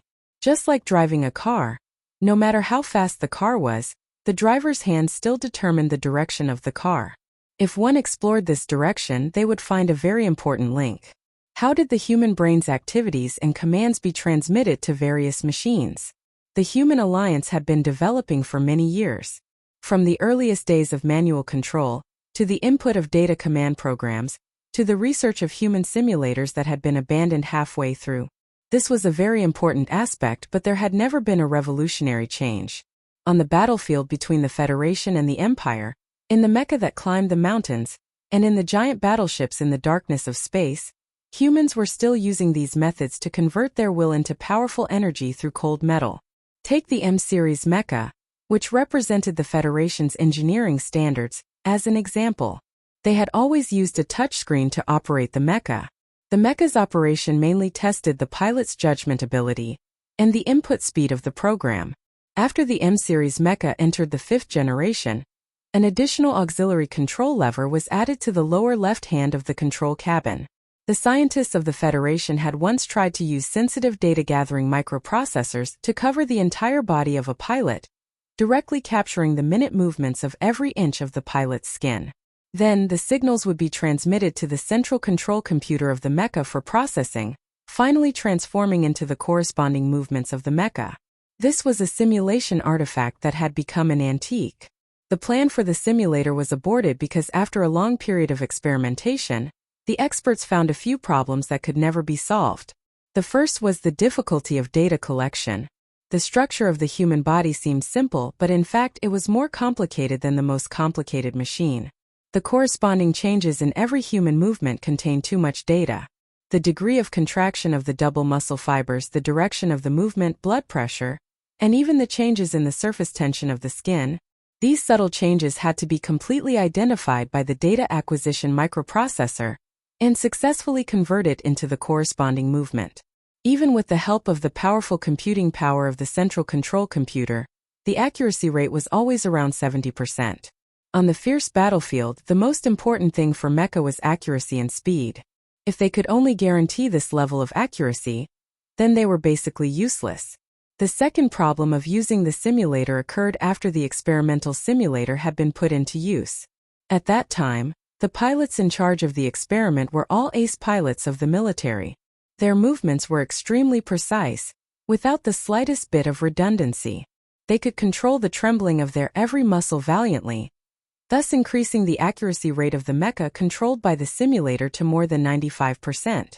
But when they actually entered the actual combat practice, in less than 10 minutes, all the ace pilots had fainted from exhaustion.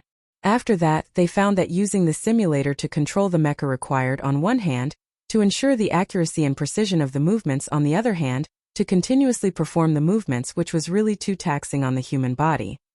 Once these pilots entered the mecha and wanted the mecha to completely simulate their movements, they had to ensure that every inch of their skin and every muscle in their body was in a state of constant movement at all times. Before the experiment, the researchers had never paid attention to this problem because everyone had fallen into a misconception. They thought that the ace pilots of the military could endure extremely terrifying training, so naturally, this kind of taxing was nothing to them.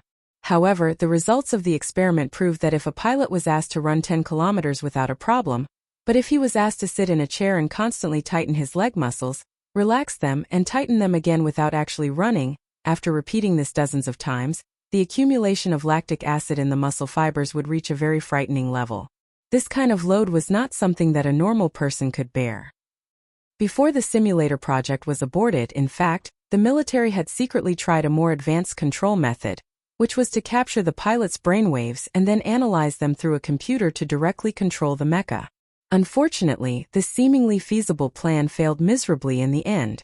This was because the scholars discovered that they had once again underestimated the complexity of the human body, especially the complexity of the brain. The brainwave signals released by the human brain were too chaotic, and the effective information fragments could only account for 1% of the signal at most. If they wanted to successfully capture the effective information in the brainwaves, they would need a more powerful brainwave filter. However, after paying the price of more than 10 pilots' deaths or idiocy, there was no possibility of continuing this plan. Sulu silently stared at the continuous feedback of the data on the monitor screen. From time to time, he would jot down some key values on a piece of white paper beside him. A few hours had passed silently, and he had also been observing the state of transmission of the simulated bioelectric current in the B-section material for a few hours. While waiting for the data to come back, he would think of some things. In the Husk Institute's internal forum, he had once seen a post in the gossip section. The post said in a mysterious tone that the reason why the use of brainwaves to directly control mecha had failed was because the Bureau of Proclamation was unwilling to release the chip technology. At the end of the post, the author, who was obviously a high-ranking researcher of the Federation, lamented that within a few thousand years, there would be no other way for humans to use machines. They could only use the extremely unaesthetic manual operation. While reading the post, Sulu remained silent. This was because he had once seen a very strange method of control, one that did not belong to any currently known method. That was 1.5 years ago in the suburbs of Hushi region. He had been hiding in a large tree and had seen with his own eyes Uncle Fengyu, standing outside the mecha, but with those 10 trembling fingers, he had successfully seized control of the M52 mecha from the central control computer of the mecha. That scene had always been in his mind, never fading away. Afterwards, when he carefully recalled that scene, Su Li's attention remained on those trembling fingers. This was because within his own body, there was also this kind of trembling, surging, gushing power. Sulu needed to consider the existence of such a massive existence as a battleship. However, he had always been thinking, could it be that one day, he could also be like Uncle Fengyu, transferring that surge of power within his body into the cold metallic electrical elements? Like a stream of data, successfully controlling those unconscious component weapons? This was an extremely daring, even preposterous idea. The human body was made of flesh and blood. How could it possibly produce a stream of data that machines could identify? However, Sulu was increasingly convinced of this possibility, especially after he had fainted. The mysterious power within his body had already merged with his body, and his life had once again taken a fork in the road. Uncle Fengyu had once done it, and Sulu was currently researching and exploring it. If he could also succeed, this would definitely be a fundamental change in the way humans controlled machines. The temperature in the laboratory was extremely suitable, and the temperature and humidity in the dustless operation room were maintained at an extremely strict level. Sulu had been fully focused on his experiments for several hours, but there was still not a single drop of sweat on his forehead. The results of the experiments were not out of Suli's expectations. The transmission of the simulated biological current within the wires was not too different from normal current.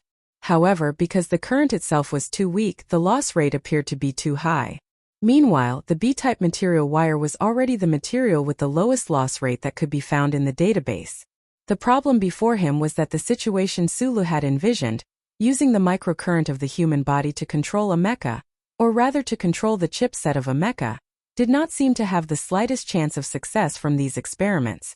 The weak current generated by the simulated current generator was already extremely similar to the spontaneous biological current of the human body.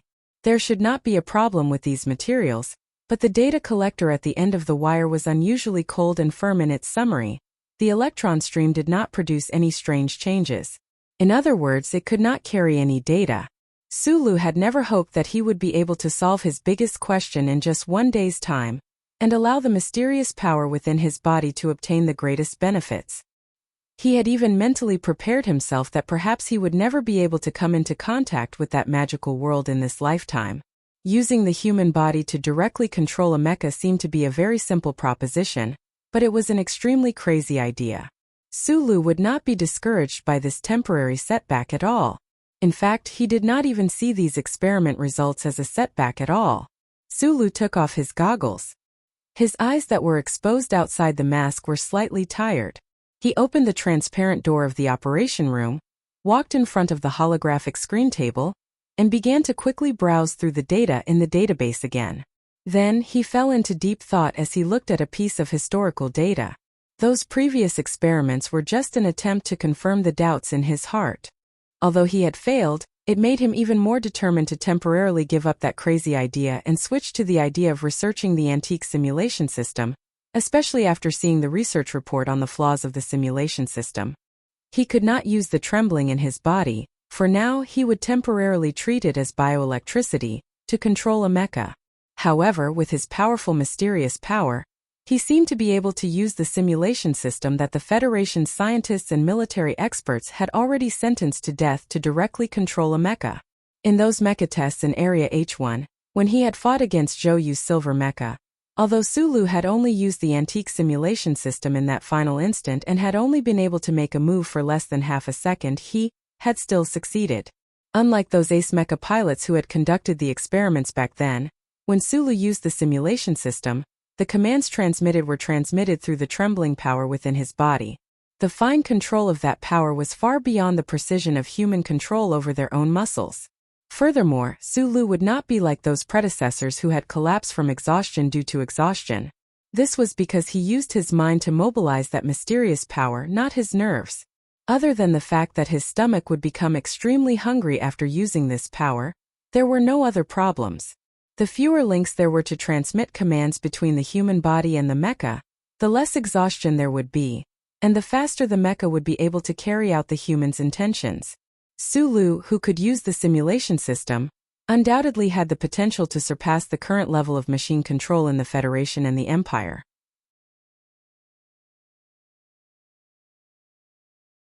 Chapter 168. Sulu rubbed his eyes lightly and put in some eye drops. Ever since he was young, his goal was to become a top mech mechanic in the Federation, so he was especially protective of his eyes and hands. This had already become an instinct of his. When he stepped out of the laboratory door, the sun was already high up in the sky. It shone through the transparent heat shield of the dome of the research institute and fell on the people inside. Only then did he remember that it was time for lunch. In the long metallic corridor, people wearing all kinds of work clothes walked silently. There was very little communication between the staff of the research institute, and very little chatting. They seemed to be used to dividing themselves into groups according to their research groups and staying in their own laboratories to conduct research, like a nest of guinea pigs that were unwilling to come out of their holes. Even the coordination and technical support between the various departments was often done through email. This was exactly how Sulu imagined a research institute to be, but he also knew that there was no such thing as a pure land in human society.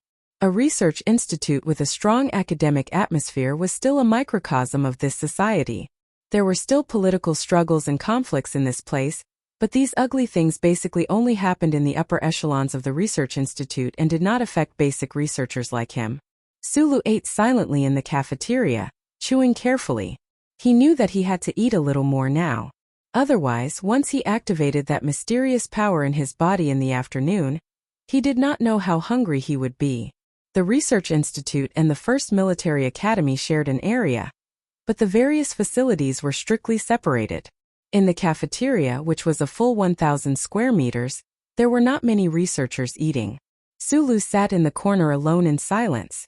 Out of the corner of his eye, he noticed that his colleagues who usually did not like to talk were much more lively at the table, especially those who belonged to the same research group.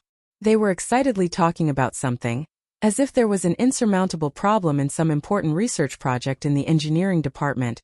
The Shell Motor Company had a strong government and military background. The most independent and crucial department was naturally the R&D department. If the research center was said to be more focused on theoretical guidance and exploration of the frontiers of science, then the R&D department was more focused on practical R&D.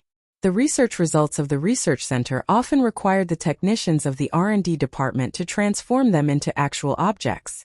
The battleships, mechas, even cars, yachts, and home appliances produced by the various subsidiaries of the Shell Motor Company were all designed by the R&D department. The people from the research institute naturally did not think much of the technicians from the engineering department. In their eyes, these fellows who only knew how to bury themselves in all kinds of tools were really too boring. They had completely forgotten the true purpose of scientific research, and at most they could only be considered as employees of the research institute. But in the eyes of the engineering department, while those old professors in the research institute were worthy of respect, these assistant researchers wearing white coats had no right to be proud of them. They were all a bunch of boring fellows who only knew how to memorize theoretical formulas, and only knew how to boast but did not even know the width of a mecha's track. They were even worse than the doctors who also wore white coats. Because of the difference in nature, the two R&D departments developed some sort of opposing sentiment. Whether it was the government of the Federation or the military, whether it was the company's board of directors or the technical director who was truly leading the way for the Shell Motor Company, none of them had any intention of trying to eliminate this opposing sentiment.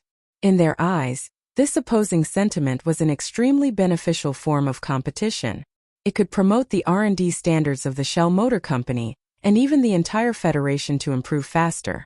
The R&D department had a problem, so of course the people in the research institute were happy.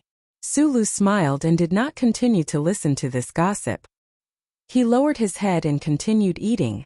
In the cafeteria, other than Sulu, the other researchers were all gathered together according to their research topics. This made his silhouette seem somewhat lonely and desolate. Sulu himself also noticed this point. He sighed softly in his heart.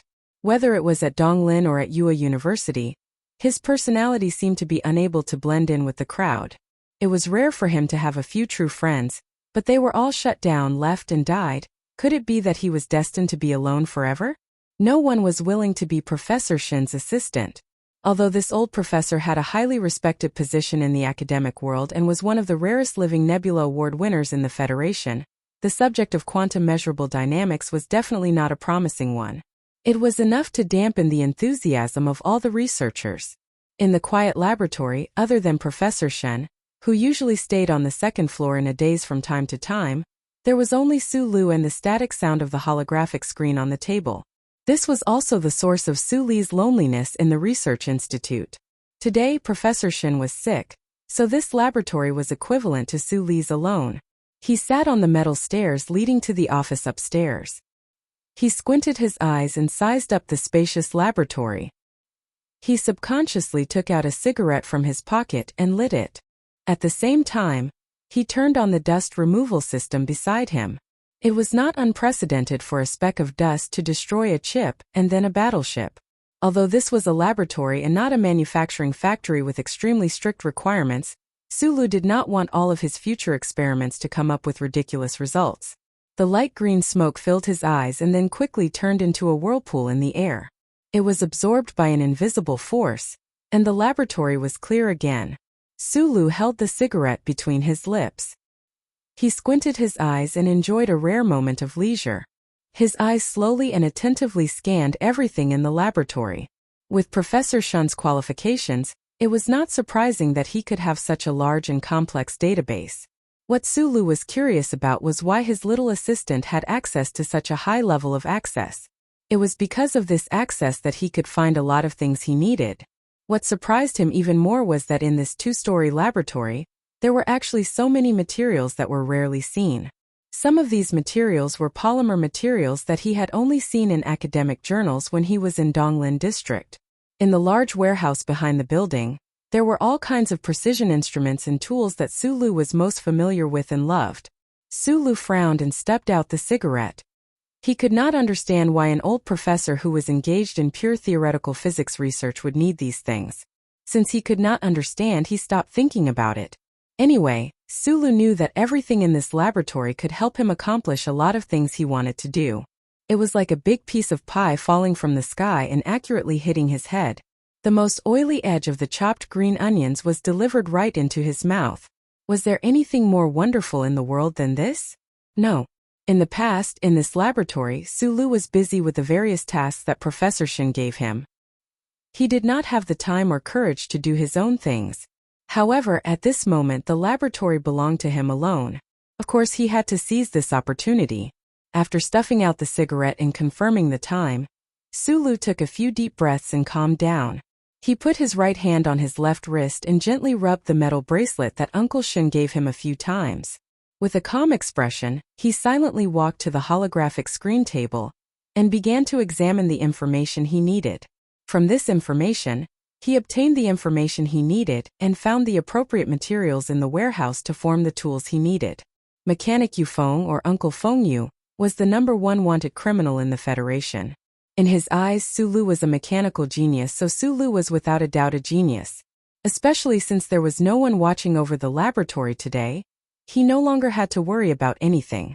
The strange ideas in his mind, the rich practical experience he had over the years, and the systematic review of theoretical knowledge under the pressure of old Professor Shan these days, all blended together and began to emit light. Accompanied by the buzzing sound of the microcontrolled machine tool and the electronic etching needle in the warehouse behind the laboratory, it did not take long for Sulu to successfully assemble 4 simple-looking instruments. Although the appearance was ugly, if these 4 monitoring instruments were to appear in front of the experts of the Nutshell Engineering Department, they would definitely be amazed and shocked. They would use the most effective method to recruit the instrument maker. Because the circuits of these instruments were simple, the working principles were stable, and the ideas were unique. They had completely exceeded the conventional thinking of the average engineer. To put it simply, only a genius or an idiot's design, coupled with the creation of a top-notch engineering expert, could achieve such an effect. Perhaps this was not the most advanced, but in terms of concept it was definitely the most original. And what the Federation engineers, who had been stuck in a dilemma for many years, needed the most now was a completely different way of thinking. Right at this moment, the door of the laboratory opened. Sulu walked to the door and signed for the instrument he had applied for. The main purpose of this instrument was similar to a signal collection system for mecha control simulators. The application he had just sent out via email before lunch had actually arrived so quickly. Only now did he truly understand that as long as he had the authority given to him by Professor Shun, at least a large portion of the Shell Motor Company's resources would be open to him. This was really an endless mountain of treasures. He did not immediately begin to test the strange power in his body.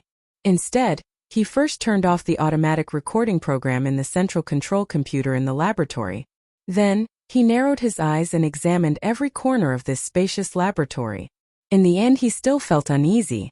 After a moment of hesitation, he fished out a palm-sized instrument from the pocket of his coat on the chair and lightly pressed a button. With the movement of Suli's fingers, a faint blue light was emitted from the small tool. It was like the stars in the distant universe, without a trace of shaking. It calmly and solemnly enveloped his body, and gradually expanded until it enveloped the entire interior space of the laboratory. In the bracelet that Uncle Feng Yu had left him, there were no impressive blueprints, but there was an assembly diagram of the chip circuit of this small instrument. Until today, Sulu still did not know what principle this small instrument, which could temporarily isolate the glory of the charter and cause the multi-layered electronic surveillance network of the Federation to fail, worked according to. However, this did not stop him from replicating such a tool a long time ago. As early as when he had been undergoing mecha training in Yua University's H1 area, Sulu had already made preparations for this. The isolation provided by the faint blue glow did not last long. Sulu did not immerse himself in his memories. Instead, he entered the operation room as quickly as possible and connected the 4 assembled instruments to the surface of his skin through a data cable. Finally, he connected the cable to the signal collector for the simulator he had just applied for. In the spacious and quiet laboratory, only the sound of electronic particles from the ventilation system and the dust removal system could be heard. In the transparent operation room, Sulu, who was enveloped in a blue glow, closed his eyes. Then his body began to tremble slightly. This trembling grew more and more intense, to the point that the data cable connected to his body was like a willow branch in the wind, swaying incessantly, ready to break at any moment.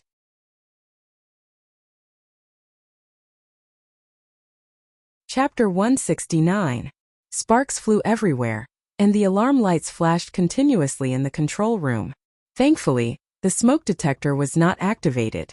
Sulu stared silently at the signal collector beside him, which had been destroyed by the electric current, and could not help but shake his head in frustration.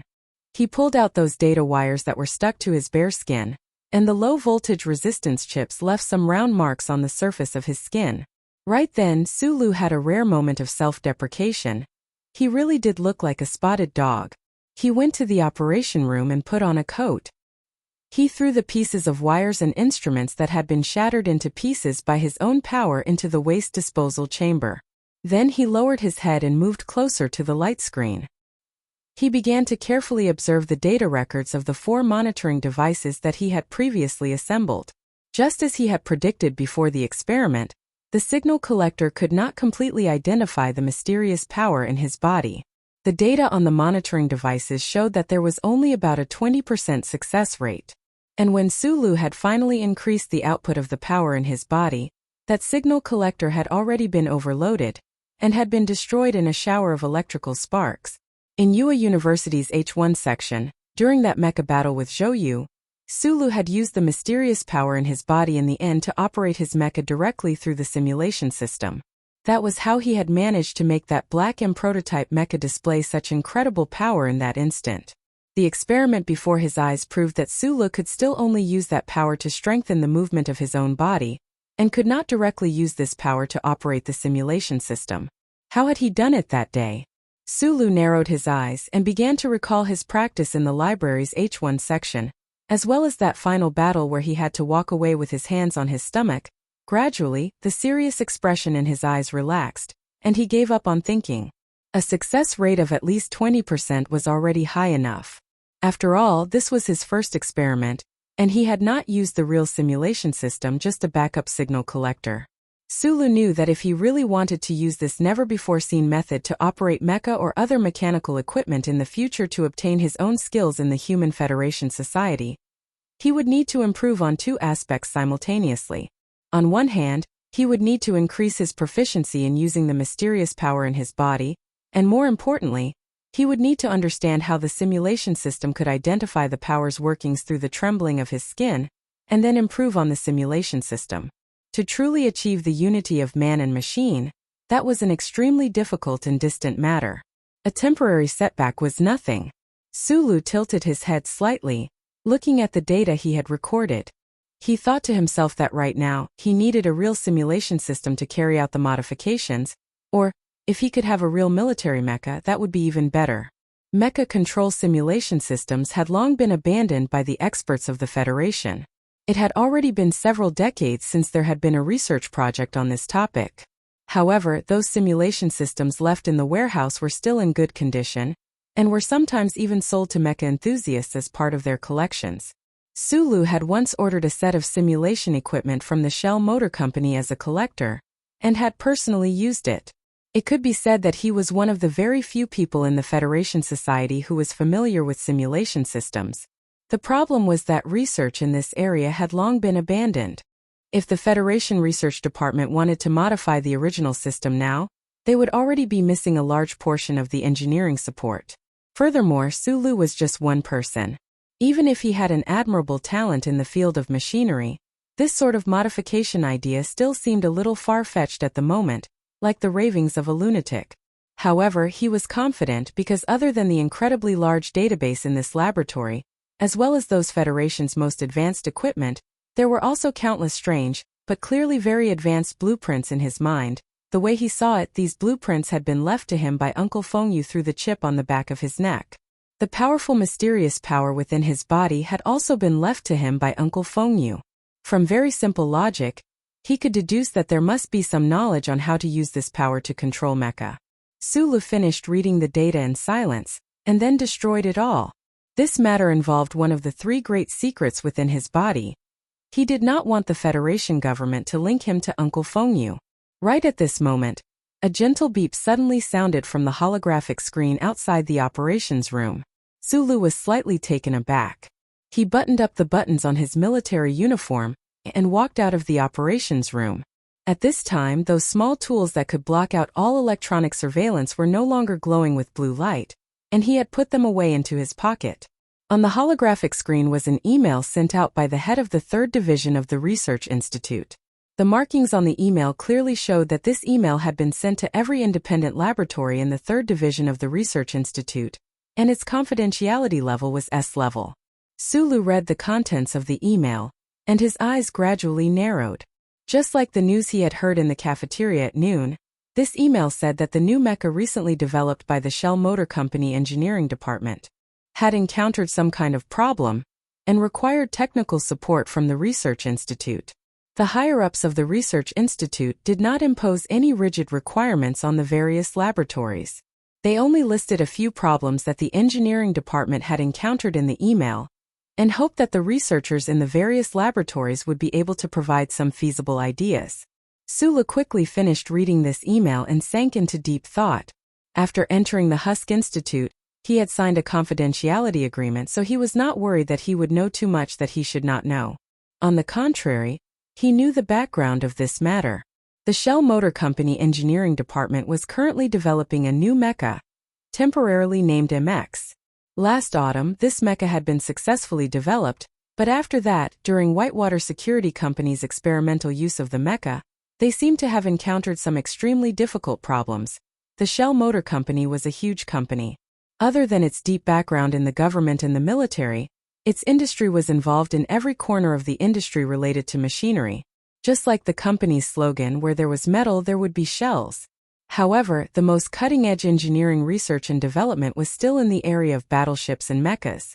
These highly refined engineering results could often be used for civilian use.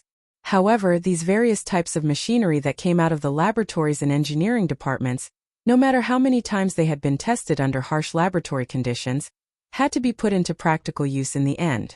Before they were fully formed, there had to be certain departments that specialized in conducting experiments on these new weapons and tools. The huge Shell Motor Company's various new weapons needed to be tested in actual combat. It was precisely for this purpose that the board of directors of the Shell Motor Company established the Whitewater Security Company, which was directly responsible to the board of directors and the Ministry of National Defense. The Shell Motor Company did not have the intention of generating profits for the Whitewater Company.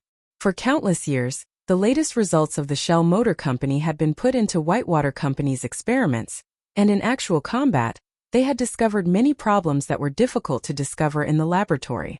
Although this security company did not have a high position within the Shell Motor Company, they had the most advanced weapons of the Federation, the technical support of the entire Shell Engineering Department, and the support of the Ministry of National Defense.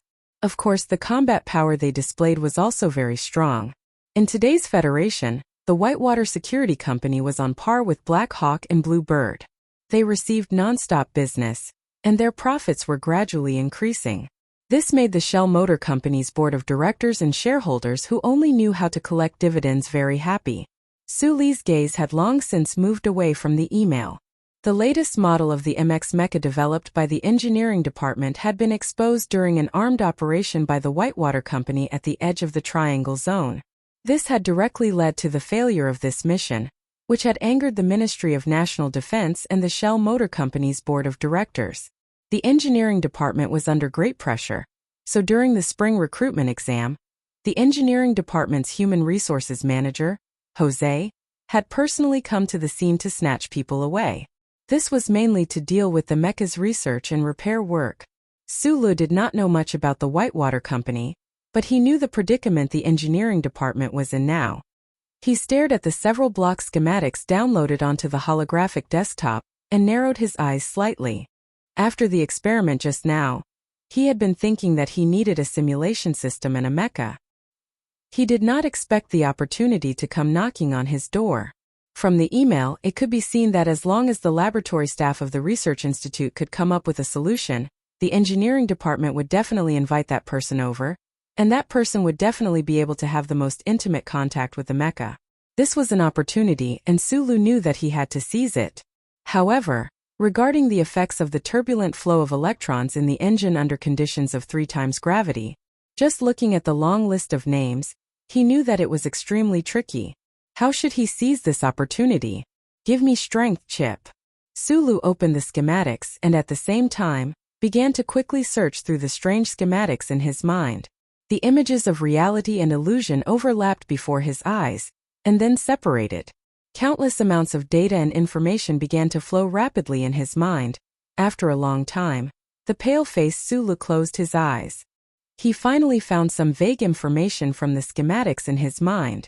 It seemed to be related to the problems the Nutshell Engineering Department had encountered when they were researching and developing the mecha. The schematics in his mind were not omnipotent. At least they could not directly solve those problems. However, the meticulous design of those schematics and the genius of the idea had opened countless doors for Sulu. Comparing and comparing knowledge was the easiest way to find problems with each other. Sulu opened his eyes. They were calm, and he began to lower his head to re-examine the engine schematics sent over by the engineering department. There was still a long time before the deadline requested by the Nutshell Engineering Department. Sulu was in a hurry. Moreover, the design of the engine was too complicated. He did not have the confidence that he could solve this problem in one go just by relying on the strange schematics in his mind, especially regarding the turbulent flow of electrons. His expression was extremely serious. He carefully drew on the schematics with his digital pen. He was not too excited because at this time he finally confirmed that the schematics in his mind seemed to be more advanced than the most advanced designs of the Federation. Uncle Fengyu, how can you be so awesome? You don't know the passage of time when you're watching a game of chess, and you don't know the passage of time in the mountains. This was to say that when a person was fully focused on something, it was easy for problems to arise. When Sulu gently rubbed his reddened eyes and woke up from the endless schematics, he realized that his hunger had reached a terrifying level. He suddenly thought of something, and his expression changed slightly. He packed up everything in the laboratory and rushed out of the research institute as fast as he could. Just as he stepped out of the door, he was stunned to see Zhou.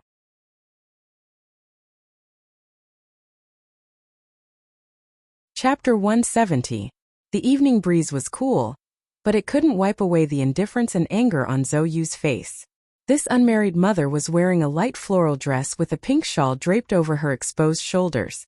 Under Su Li's instructions these days, Zhou seemed to be used to thinking about things as a mother, and she protected her body very well.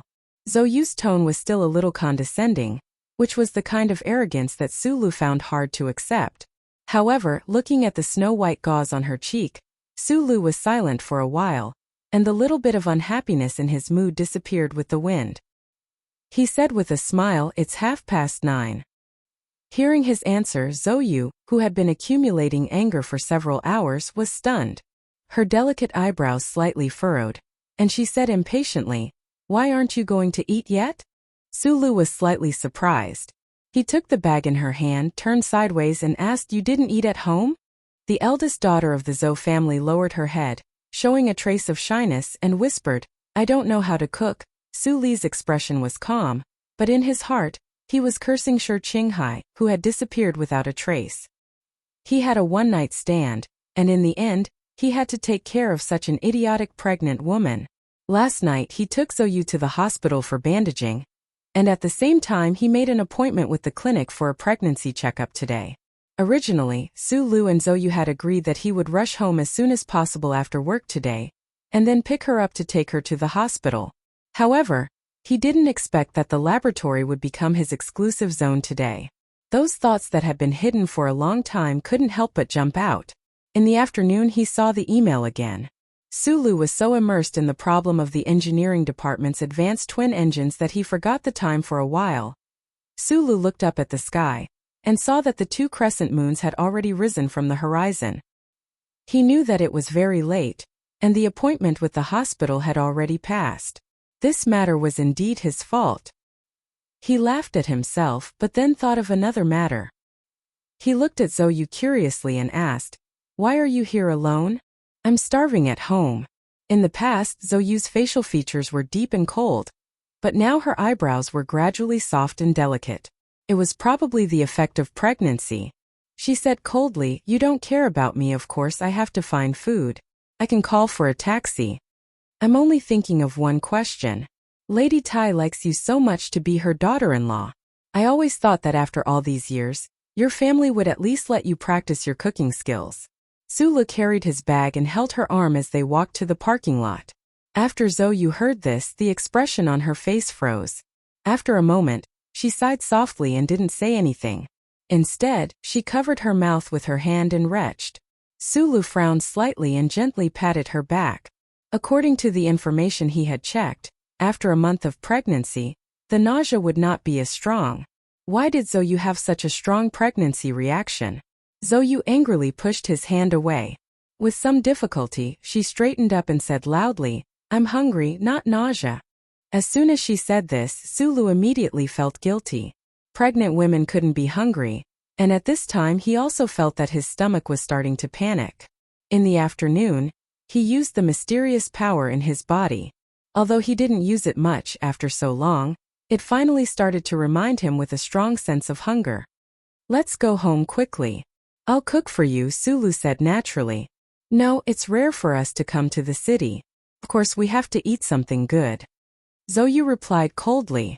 Zhou had lived in Suli's apartment in Wangdu for 20 days. Every day, other than walking in the community, she was resting on the sofa. Zhou, who liked to wear red, couldn't stand these boring days. She often ridiculed Sulu for living in the suburbs. At this time, the two of them were at the entrance of the first military academy, so of course they were in the city. Sulu was silent for a moment. In his heart, he also understood that it was not a good choice to let a pregnant woman stay at home, especially an unmarried mother like Zhou, cut off all ties with her previous luxurious life. "You pick a place." Sulu felt for the bank card in the pocket of his military uniform and confirmed that it was on him. "Lin Yuan, do you know how to get there?" "I don't know. I'll show you the way." Zhou naturally sat in the passenger seat. She didn't expect that a commoner like Sulu would know the gathering points of her social circle. However, when Sulu carefully fastened her seatbelt and gently closed the heavy door, a touch of warmth quietly appeared in her cold and mocking eyes. Lin Yuan was not a garden, but a clubhouse. It was said that it was originally a guest house of the HTD Bureau's forestry department of the Federation. Later, because of poor management, it was bought by a tycoon named Lin. A black car without a logo slowly stopped in front of the clubhouse. Sulu narrowed his eyes and looked through the large iron gate, and the seemingly endless lawn behind the gate at the quiet courtyard shrouded in lights in the distance. He never would have thought that the place Zhou chose would be so luxurious. Earlier on the road, he already knew the origin of Lin Yuan. However, when he saw the rare scenery of the forest in the city, his heart slightly moved and he had some more ideas. Just based on this oil painting, the business of the HTD Bureau's guest house couldn't have been bad. Everything in the world had a price, but the scenery was priceless. The tycoon named Lin could not have bought this place just because he had too much money. His identity and status were definitely not ordinary. What surprised him even more was that in the distance, under the night vision lights, there were a few protruding mountain peaks. The cliffs were white, and there was a trace of absolute beauty in the beauty. Earlier, there was actually a commercial plane that slowly landed under the contrast of these white peaks. This scene was really too shocking. It seemed that there was actually an airport behind Lin Yuan. Sulu was a very ordinary person, but since escaping from the Donglin district, he had coincidentally met many big shots in the Federation. He had experienced interstellar travel, and also sat in Taiyuan's private jet. However, when he suddenly saw such a scene, he still found it hard to suppress his discomfort. At this time, the iron gate was already open. Under the respectful gaze of the service staff, the black car slowly drove along the hidden path in the lawn and into the depths. Sulu narrowed his eyes and looked at the picturesque scenery outside the car window. He couldn't help but think of the Star Clubhouse in Linhai. Although it was also called a clubhouse like Lin Yuan, the difference was really too big. Taizuan and Zhou were a match made in heaven by Lady Tai and Deputy Minister Zhou. However, Taizuan's trip to Lin Yuan was completed with Suli's company, and Zhou became a pregnant woman that Sulu had to take care of for a long time.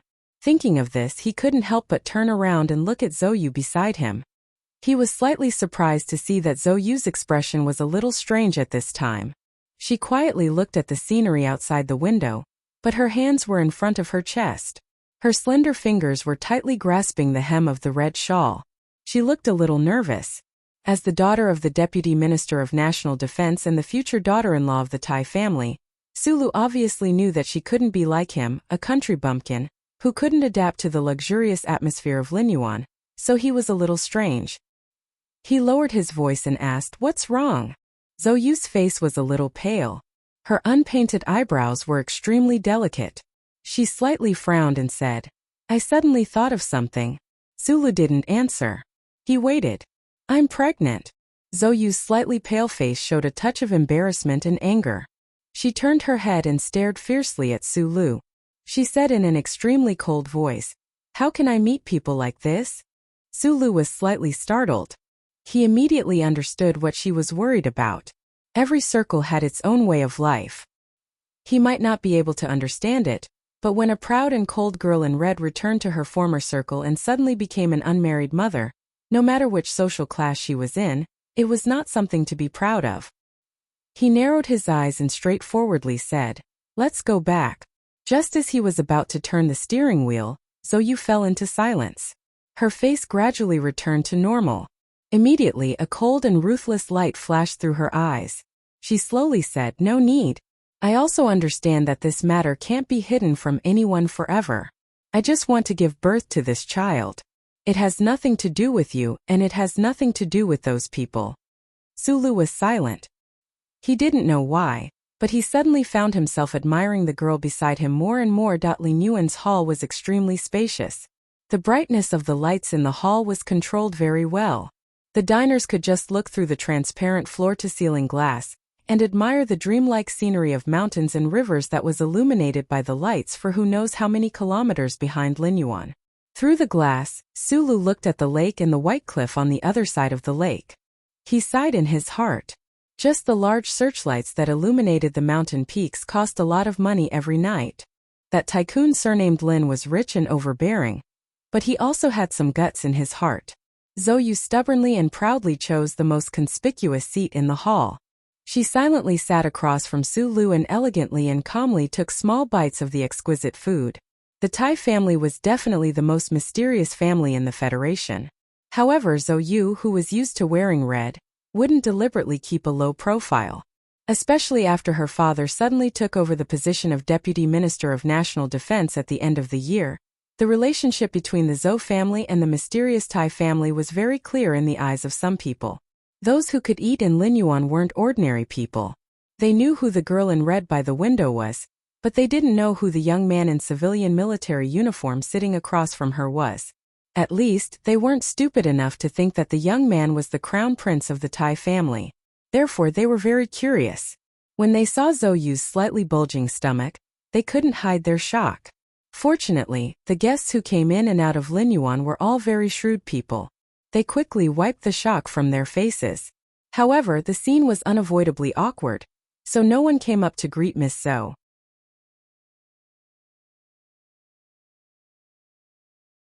Chapter 171. I hope you are not deliberately trying to embarrass your father. Sulu lowered his head and cut the synthetic beef on his plate. I am not interested in playing with these things. Zoyu took a sip of red wine and looked at him with a complicated expression. I just want to make the pregnancy a real reality. My father is a very standard soldier. I can't rely on you or scratch my face to fight against him to the end. If the entire Capital Special District knows that I am pregnant, maybe things will be easier. I don't want to talk about me anymore. Zoyu put down the wine glass and looked at him. She said softly, "Tell me about your days at the Research Institute. I am more curious about this. Why did you get off work so late today?" Suli's fork stopped on the porcelain plate. He thought about it silently for a while. He picked out the things that happened in the laboratory today that did not involve the confidentiality regulations and gave a simple explanation.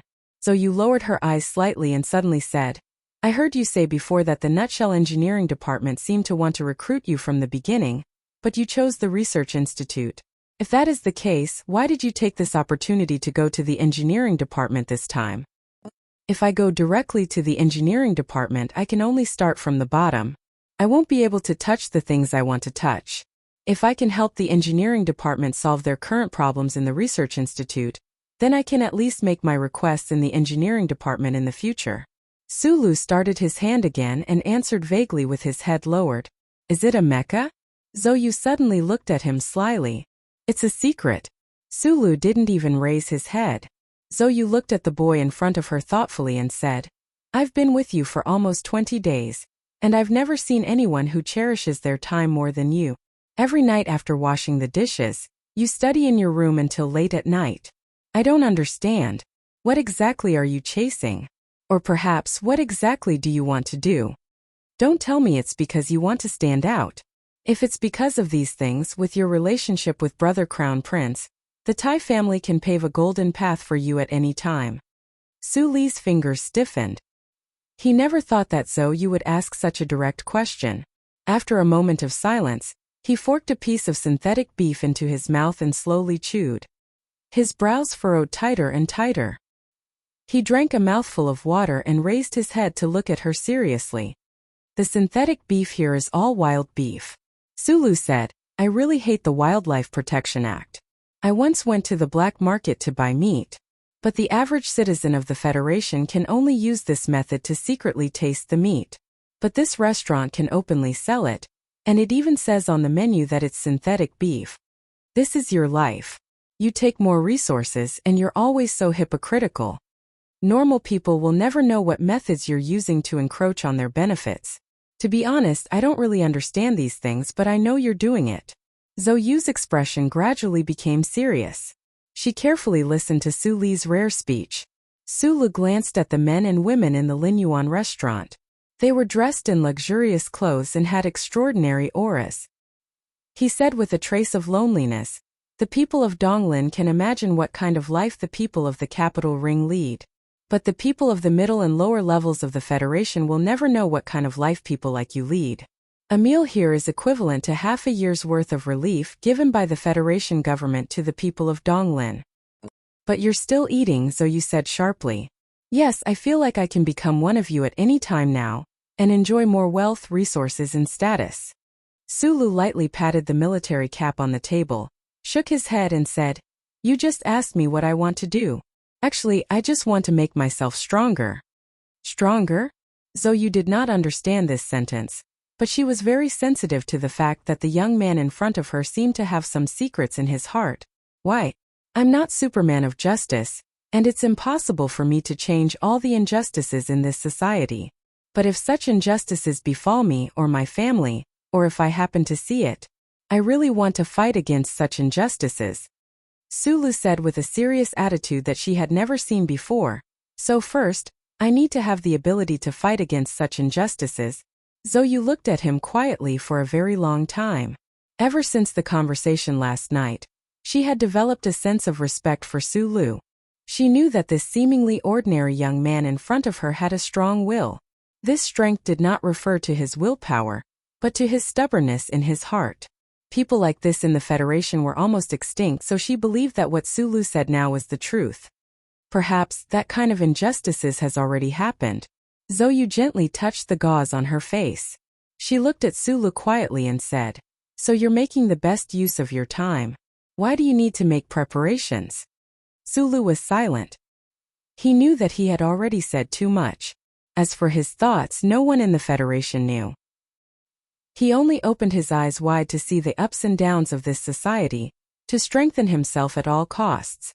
If this society could not give him justice, then he would find it himself. Zhou Yu did not pay attention to his silence.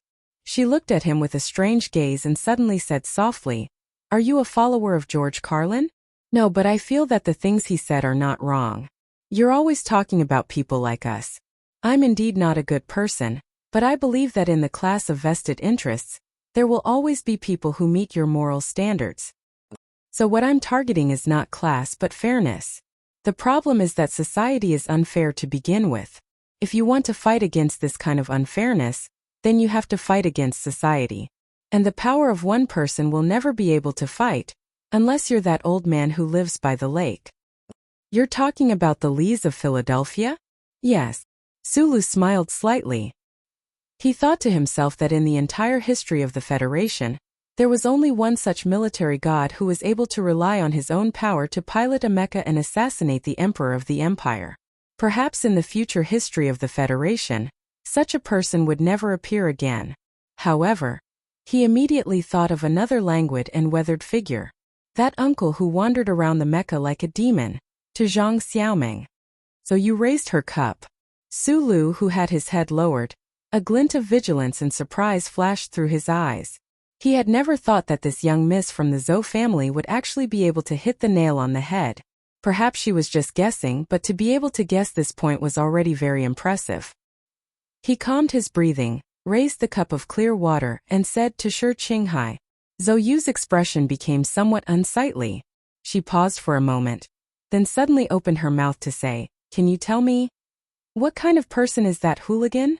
Sulu was slightly taken aback. He quietly watched the trace of unerasable sadness on Zhou Yu's delicate and beautiful face. He suddenly remembered that she and Shi Qinghai had only had a one-night stand. She had no idea what kind of person Shi Qinghai was, and perhaps in the future of her life, she would never have any sort of relationship with the father of her child. From this perspective, the present Zhou Yu was indeed worthy of pity. Sulu even thought that he had only wanted Mr. Shi to leave behind his bloodline in the Federation. Was this in itself unfair to Zhou Yu? Mr. Shi is an orphan.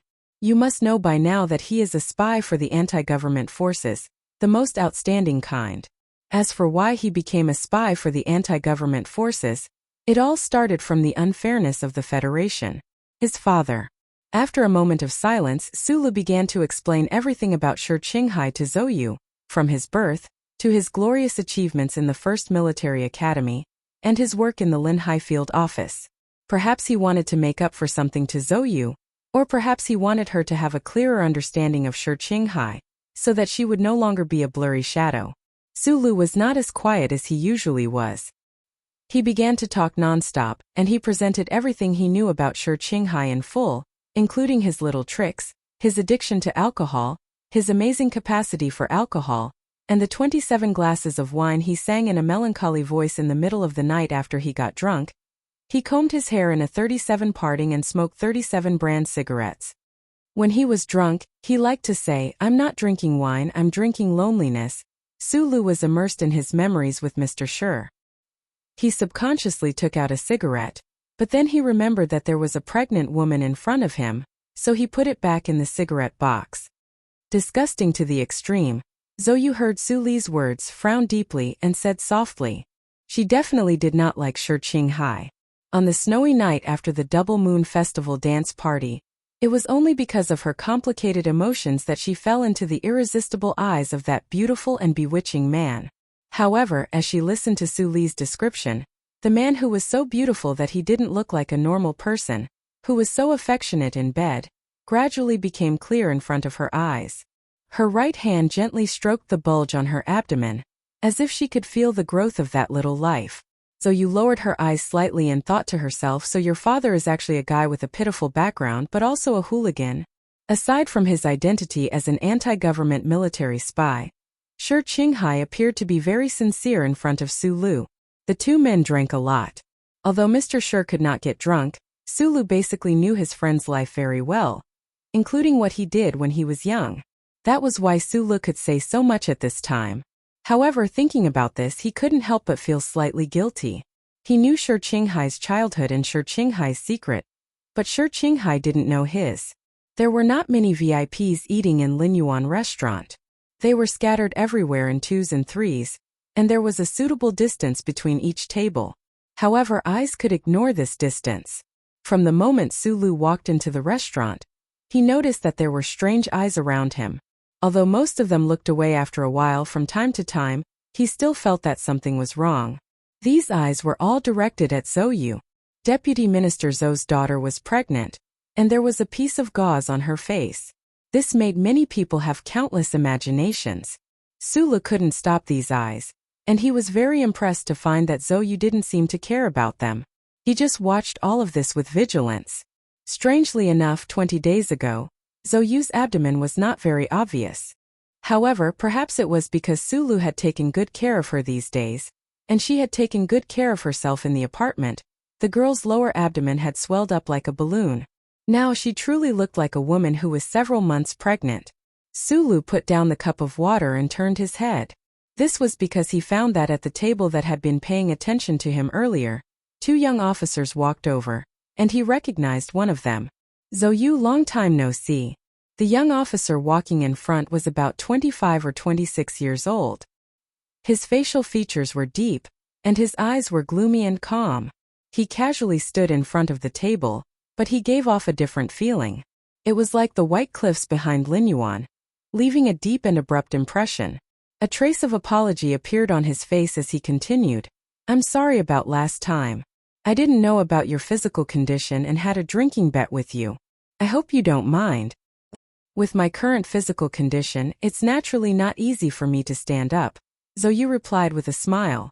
After these few words, Su Lu knew that this young officer with an extraordinary aura in front of him was the owner of the silver ghost that had raced with Zhou on Highway 2 that day. He frowned slightly, not knowing why this person had come to his table. Zhou had told him before that this person seemed to be a direct descendant of the Li family, one of the 7 great families. Su Li's memory was very good. He remembered that this person was called Li Xiaotong. Did this person know that he was the one who had driven the black car to intercept people that day? Looking at the sincere expression on the other person's face, which did not reveal any trace of mockery or hostility toward Zhou, Su Lu could only wait and see. Unexpectedly, after Li Xiaotong and Zhou finished greeting each other, he turned his head and politely extended his hand. Li Xiaotong, nice to meet you. Su Lu stood up and shook hands with the other person's extended hand. Su Lu, I've heard a lot about you. Li Xiaotong looked at Su Lu with a faint smile in his eyes and said, let's get together some other time. At this time, another young officer who came with Li Xiaotong also extended his hand to Su Lu. Su Lu looked at the blonde and handsome officer and said with a smile, hello. Park Ji-ho nodded and did not say anything.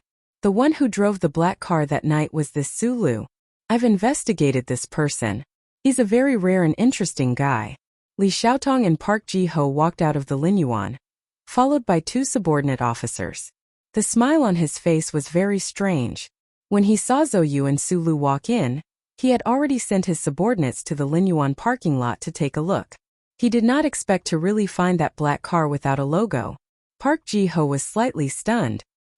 He did not expect that this noble young master would be interested in Su Lu, and even sent someone to investigate him. Although Su Lu was in the limelight during the spring recruitment, Park Ji-ho did not think that a simple engineer could attract the attention of the 2nd generation of the 7 great families. Guessing what his companion beside him was thinking, Li Xiaotong's lips curved into a slightly mocking smile. This 2nd generation of the Li family did not have a good impression of the young master of the Tai family, who liked to pretend to be mysterious. However, this did not mean that the Li family did not value the only heir of the Tai family. The Li family had always used money to pave the way. The relationship between Su Lu and the young master of the Tai family, as well as this person's stunning performance in the Linhai incident, could not be hidden from the 7th young master of the Li family who had deliberately investigated him. That was why he said, I've heard so much about you. However, he did not plan to explain this to Park Ji-ho. He always thought that Park Ji-ho was a bit too confident. If this person was really stepped on by Su Lu in the future during the Linhai incident, perhaps it would be a kind of training for him. Who would have thought that Zhou was actually pregnant? Li Xiaotong's eyebrows suddenly darkened at this moment. He had met Zhou last year. At first, he did not care about the daughter of this kind of nouveau riche. However, when he heard that the Lady Tai saw Zhou as her future daughter-in-law, he started to have some feelings for the red-clothed girl. In this world, the only thing that could not be touched was one's heart. Once it was touched, it could not be stopped. He actually started to like her. That was why he had raced and gambled. However, he did not expect that before he could do anything, the red-clothed girl had already become an unmarried mother. Even with his shrewdness, he could not help but feel a bit confused. After a moment of silence, Park Ji-ho said, with your personality, I did not expect that you would leave immediately. I like women, but I do not like to offend others for women. Our family is a business, so we have to be more careful. Park Ji-ho was silent. He thought that the Li family, one of the 7 major families in the Federation, would not be afraid of offending others. As if he had guessed what he was thinking, Li Xiaotong looked at him seriously and said, I also want to beat that Su Lu up, but I don't know what kind of position he has in the eyes of the young master of the Tai family, and I always feel that this person is not simple. Since I am not willing to take the risk to step on him, maybe I will not be able to step on him in the future. If that is the case, why should I offend him at this time? Park Ji-ho was silent again. He could not understand why the 7th young master of the Li family would be so wary of an engineer in a research institute. Li Xiaotong looked at him and did not explain anymore. In the future, he would be the support of the Li family in the military. If he still could not understand why he took the initiative to be friendly, then he was equivalent to a useless person. I am not my big brother. He seems to be a playboy, but in fact, he can be angry for a woman. Li Xiaotong closed his eyes and began to rest. He thought that if his big brother really got together with that national idol girl, it would not do him any good in the future. The little madman of the Li family is here.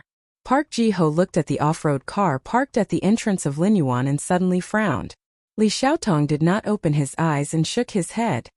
He thought that if he did not know that Madman Li was coming, he would definitely sit at that table for a while.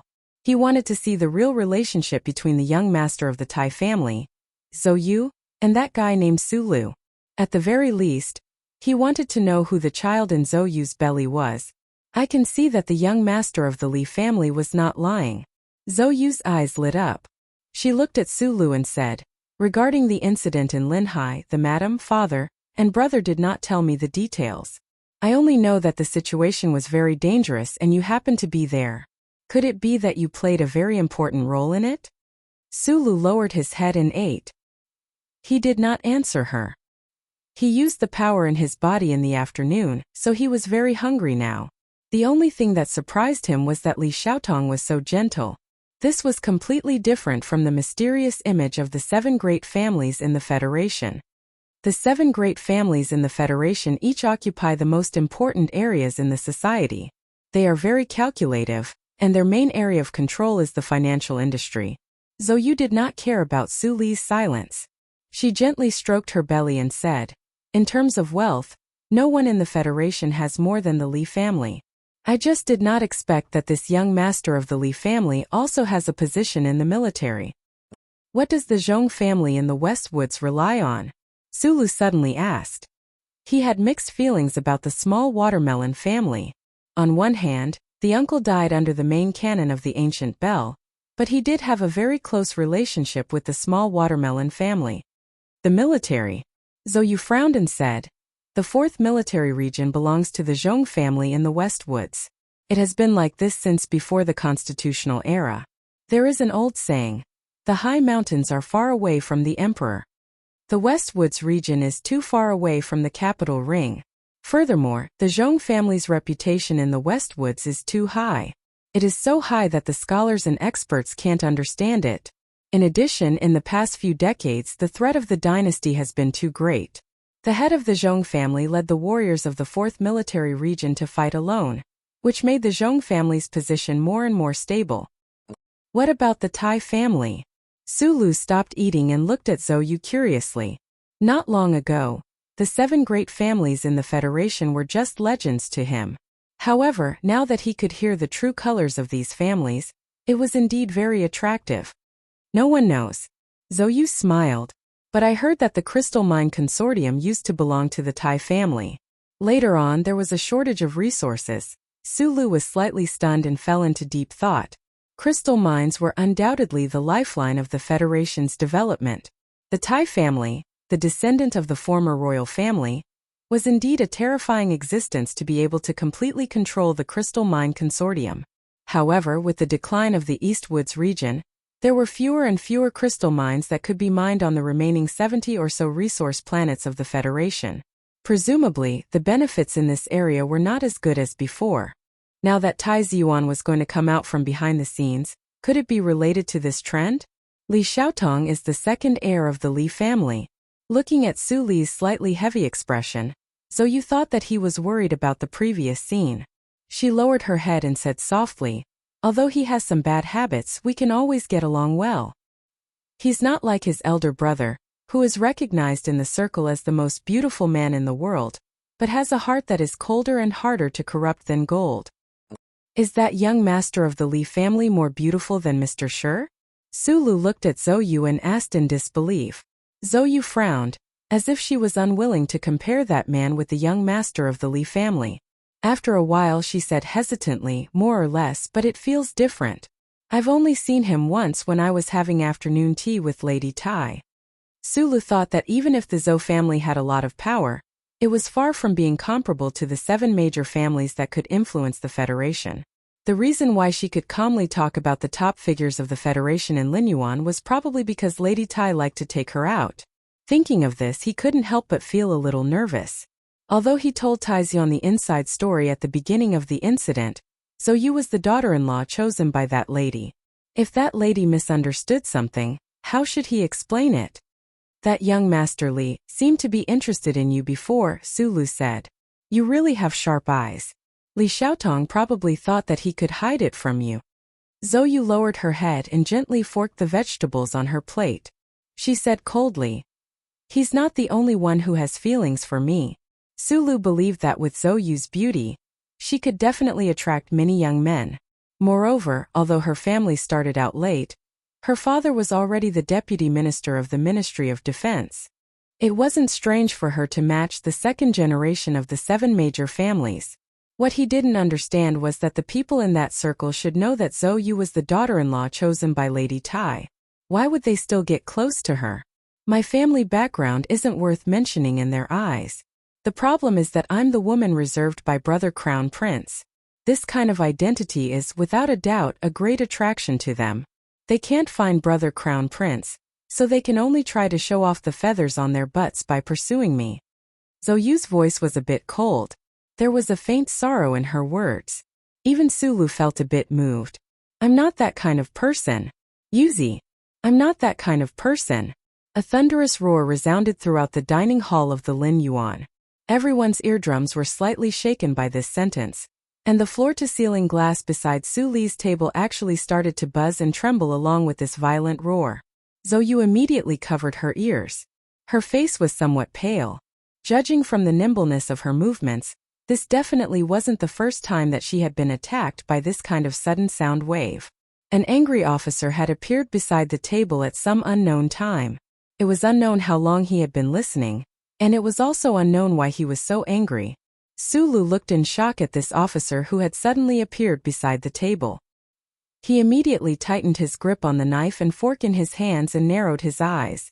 Regardless of whether it was this person or that previous roar, they both made him feel an unprecedented sense of danger.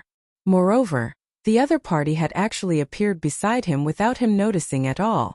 This was something that rarely happened ever since he began practicing with Uncle Feng Yu many years ago. This officer looked very strange. The reason why he was called strange was because his face was clearly still very young. Regardless of whether it was his facial features or his eyes, they all revealed that his true age wasn't very old. However, this officer who should still be a youth had an extremely sturdy and tall figure. The body hidden under the military uniform seemed to be full of endless strength and could burst this uniform at any time. A young face and a valiant body. This kind of intense contrast was extremely impactful. However, in Su Li's eyes, what was even more impactful was the golden flower on this young officer's shoulder. When did such a young lieutenant colonel appear in the Federation? At this time, Zhou finally put down her hands that were covering her ears. She looked at this young officer in shock. She never would have thought that he would actually be in the capital today in Linyuan. Immediately after, she thought of another matter. Given this young man's temperament, Sulu was probably going to suffer a calamity soon. To be honest, it wasn't just her. Even the important figures of the 7 great families felt a great headache when dealing with this young officer. This was because no matter who it was, if they encountered a madman who didn't follow the rules of the circle and had an astonishingly powerful backing, they would all feel incomparably troubled. Zhou, how did you get pregnant? The young officer's eyes widened as if he had seen the most inconceivable scene in the world. He stared at Zhou's bulging stomach, and his expression immediately became incomparably terrifying. He gritted his teeth and said word by word, "Is it Taizian? Are you guys going to get married? If he dares to not want you, I will kill him." Madman Li. When Zhou heard this, she knew that the day was over. She was afraid that he would suddenly hurt someone. With a slightly pale face, she quickly said, "This matter has nothing to do with Brother Crown Prince."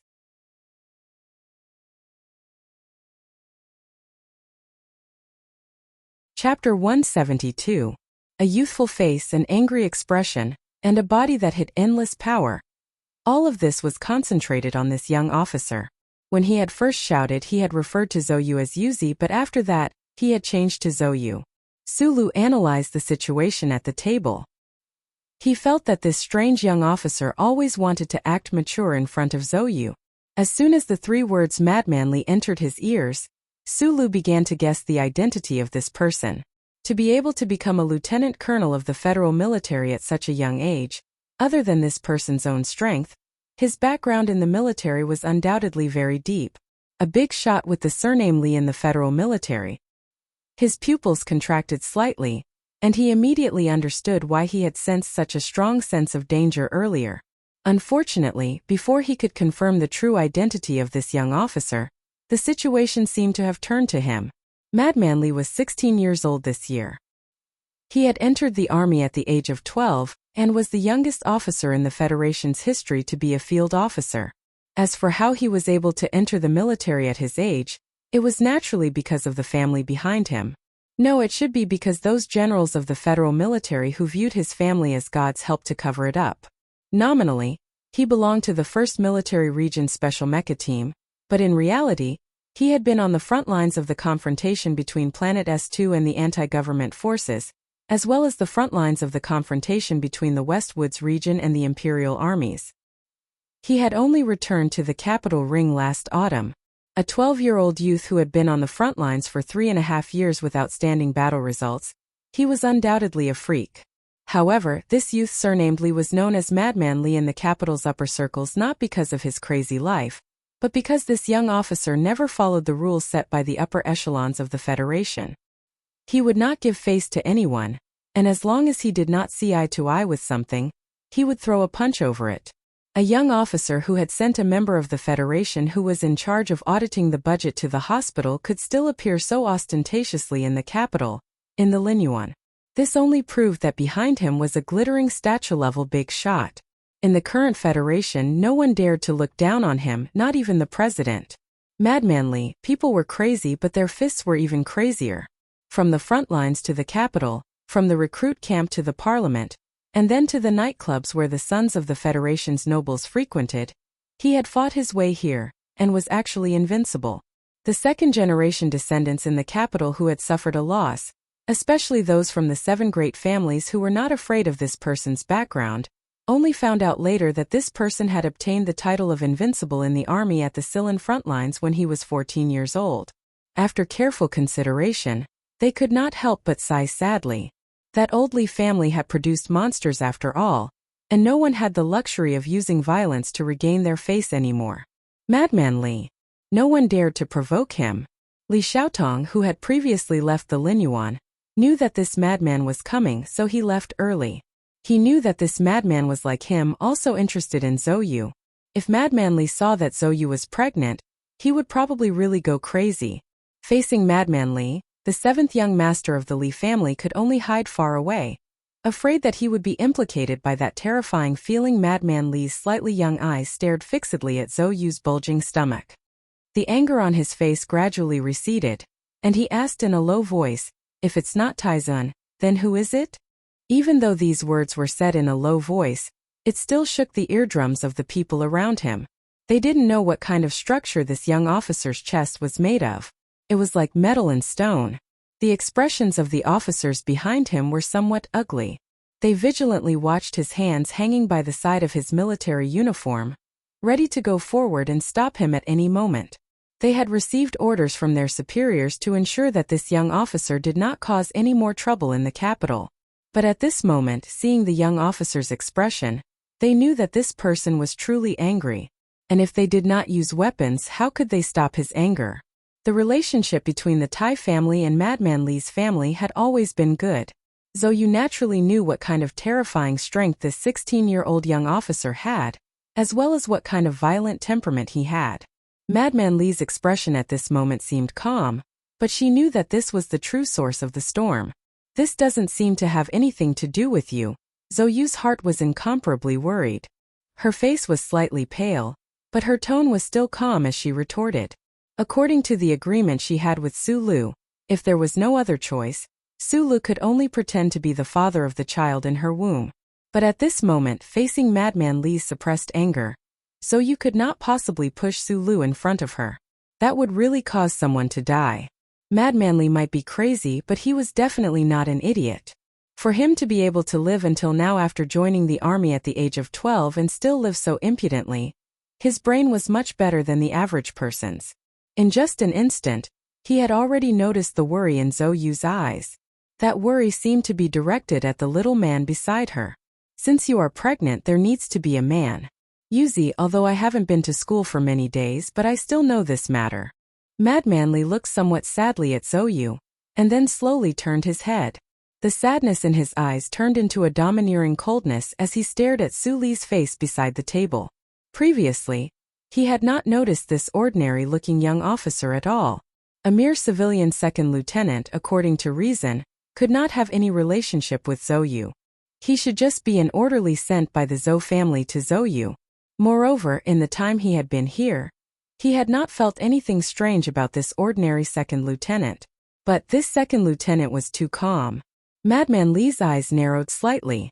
Thinking of the trace of worry that had appeared in Zhou Yu's eyes earlier, an extremely cold light appeared in his narrowed eyes. His young and tender facial features, together with his cold expression, looked particularly frightening. If you are a man, shouldn't you say something at this time?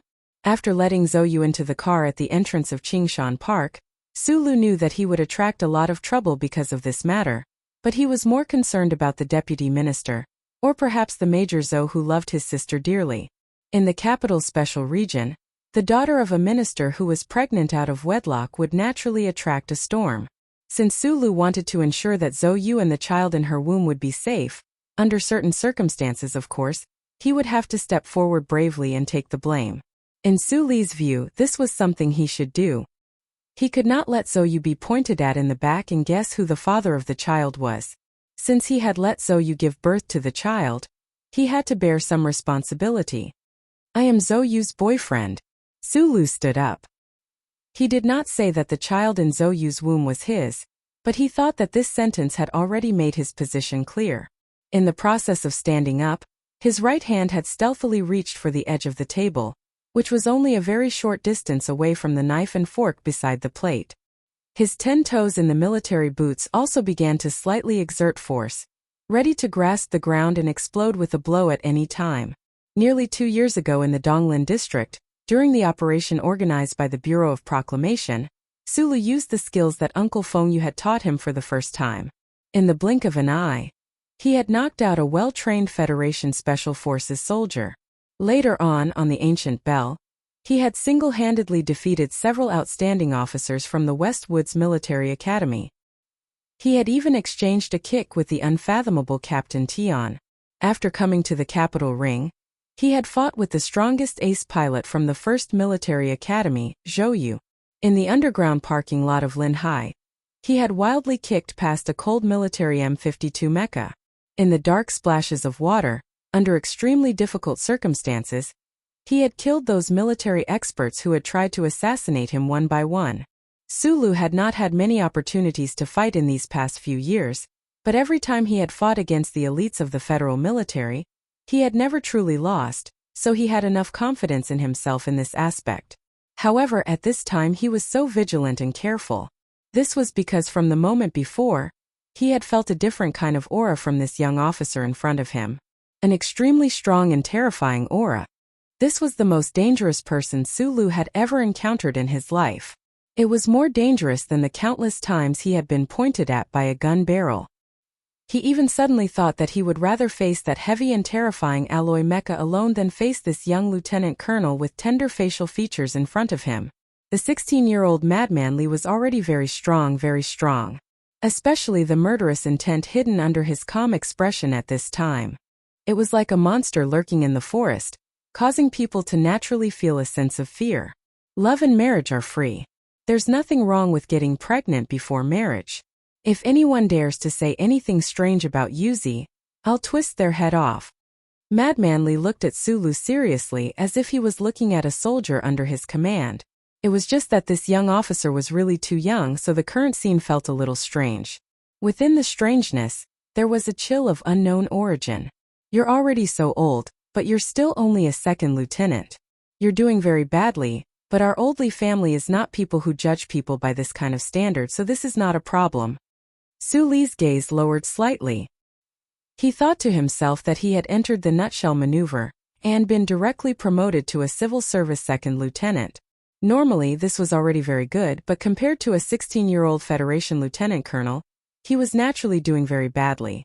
He didn't understand why this young officer with terrifying strength would say these things.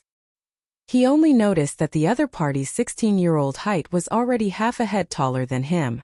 That type of oppressive feeling seemed to have already become real along with these words. At this time, those officers who had followed Madman Li into the Linyuan came forward, wanting to say a few words of advice. Unexpectedly, Madman Li suddenly turned his head, glared at them and roared loudly, "I'm explaining! All of you move out of my way!" This was an officer his family had specially sent to keep an eye on him. Otherwise, he might have already kicked him over. In the entire universe, Madman Li wasn't afraid of heaven or earth, not even his own father. However, there was always someone who was afraid of him. What was there to explain? Zhou Yu, whose face was slightly pale, didn't know. Su Lu, who stood silently in front of her, didn't know either.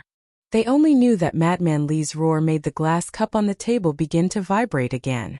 Madman Li didn't pay any more attention to those officers who had no choice but to retreat. He looked coldly at Su Lu and said, "She is happy, everything is good, so I have no reason to hit you. But the problem is that I don't think she will be happy with you."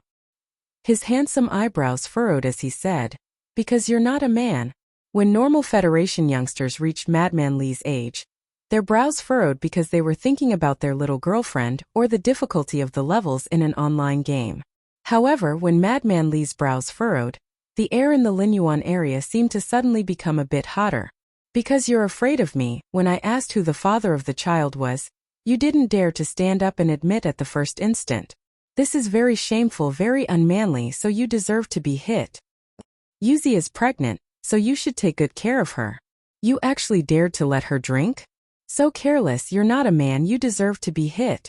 She wants to drink, but you don't dare to control her? You can't even control your pregnant girlfriend, what kind of man are you? You deserve to be hit. Your girlfriend drinks, but you actually fucking drink plain water. Of course you're not a man, of course you deserve to be hit." The young officer spat out a string of words. Quite a bit of his angry spittle landed on Su Li's face. The more he spoke, the angrier he became.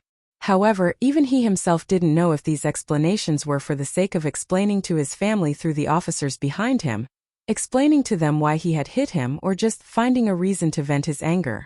Su Lu stood silently and calmly in front of him. He wasn't distracted by these words. He only gently raised his hand and wiped his face. "You don't deserve Yuzi, so I want to beat you to death." After Madman Li finished saying these words, his mood seemed to become much more relaxed. To the side, Zhou Yu's face had long become deathly pale. She knew that this little lunatic really dared to beat someone to death, and seeing the smile on his face at this time, she was afraid that she wouldn't be able to stop him. She picked up the wine cup on the table and splashed the red wine over. When Madman Li said that he wanted to beat Su Lu to death, the last word had just left his mouth. While the tip of his tongue was still pressed against the gap between his teeth, his arm was raised without any warning and smashed down toward Su Li's head. It was hard to describe this strike, but it really did smash down. Just like that, it was sparse, ordinary, and impermanent. The young lieutenant colonel's right arm turned into a whip that could split open boulders, or a staff that could sweep away thousands of soldiers, and it smashed down calmly and resolutely. The distance between the two people was extremely close. Madman Li's arm under his military uniform arrived near Su Li's head with a whistling sound. If this strike landed, Su Li's head would definitely become a watermelon that fell from a high altitude to the ground. This was a very ordinary strike. Madman Li clearly didn't take Su Lu seriously. However, when Su Lu saw this vertical hook strike commonly used by the Federal Military Special Forces, his eyes narrowed. He felt an endless sense of danger. At the entrance of the nightclub, Hook had once used the same method to smash Su Li's head. At that time, Su Li's left hand blocked half of the force, borrowing the momentum to close in. But at this time, Su Lu absolutely could not use this method. This was because from the sound of the wind carried by that iron-like arm, he was certain that if he still used this method, the fist of this young military officer in front of him would absolutely be able to make him lose his ability to fight in an instant. This was only a momentary intuition reaction. There wasn't even time to think. In this world, no one's reaction was faster than Su Li's. Without even thinking, the left hand that was wiping his face slid back along his cheek. Like lightning, he raised the tip of his elbow and bent his hand. His palm firmly protected the back of his head. Meanwhile, the upper arm that blocked the side of his head was like an iron bar, firmly protecting his temples and eyes. He only had time to make this move before Madman Li's arm had already arrived. This ordinary attack smashed fiercely into Su Li's arm.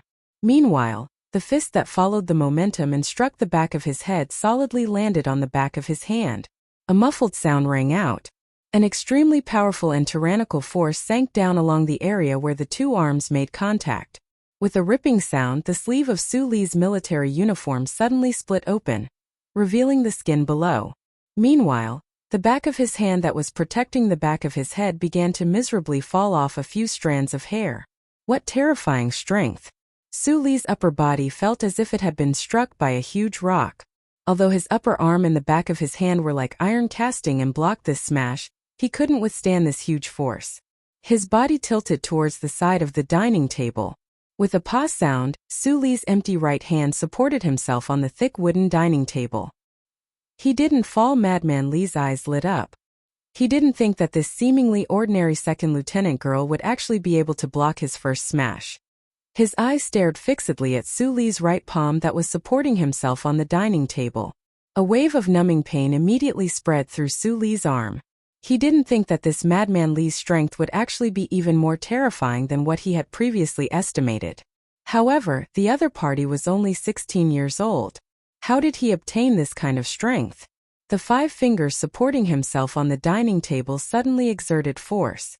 His left arm was still protecting his head. Su Li's eyes already began to slightly light up. Such tyrannical strength aroused the hint of ruthlessness hidden deep within his bones. However, Madman Li didn't give him any chance to counterattack. Just as Su Li was about to exert force with his right palm, that extremely ordinary, yet extremely terrifying smashing fist once again smashed towards Su Li's head. There seemed to be no pause in between the 2 consecutive punches. It was like a high-speed rotating Darlin's standard gun barrel, continuously spitting out 2 bullets at the fastest speed possible.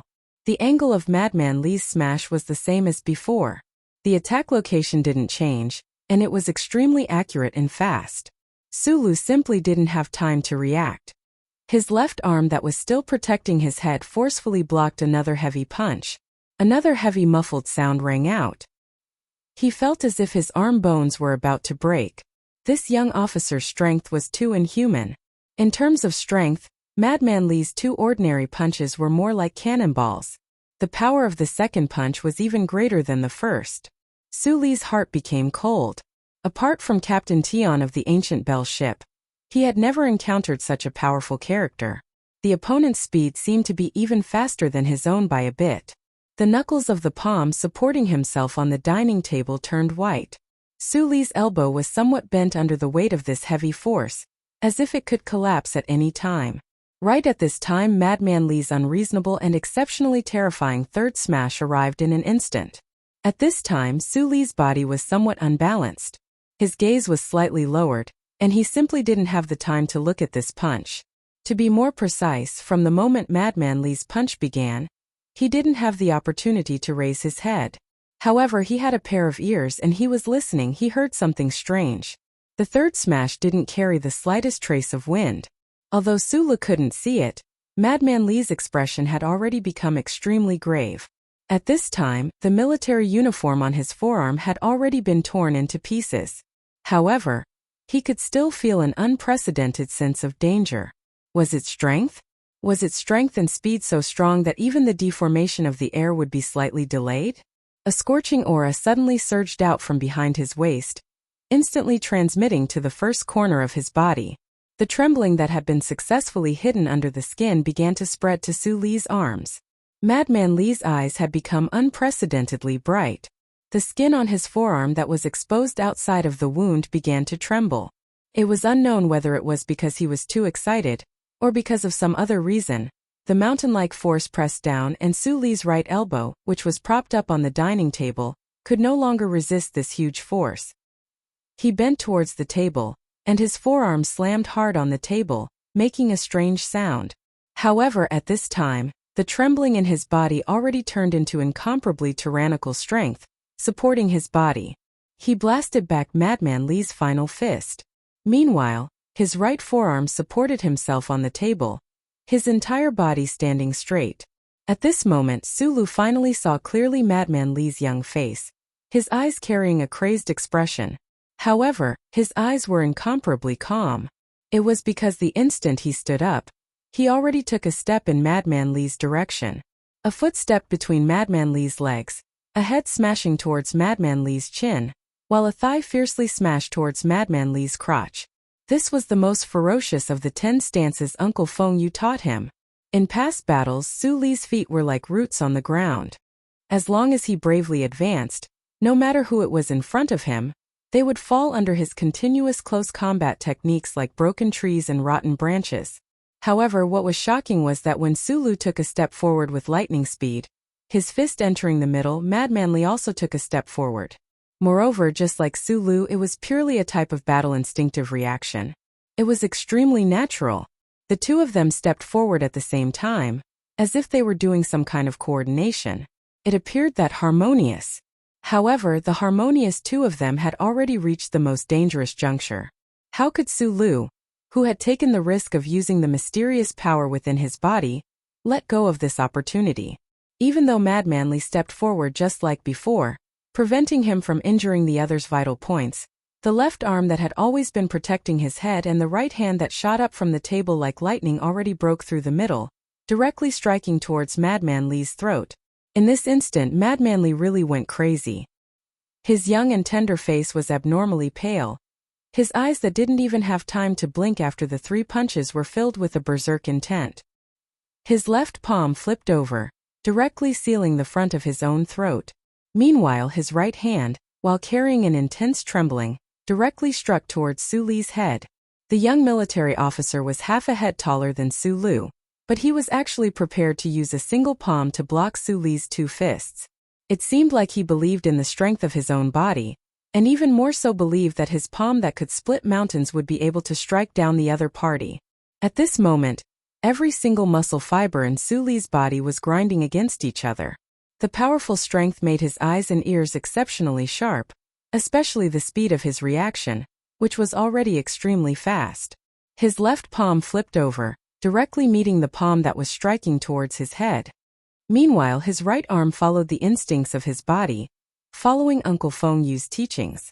At the final moment, the middle finger of his tightly clenched fist protruded slightly, and then he smashed down viciously. 2 muffled slapping sounds rang out. Madman Li's palm fiercely struck Su Li's head, while the tip of Su Li's fist also struck a third of the area below his throat. However, under Madman Li's palm, there was Su Li's steel-like palm facing the sky.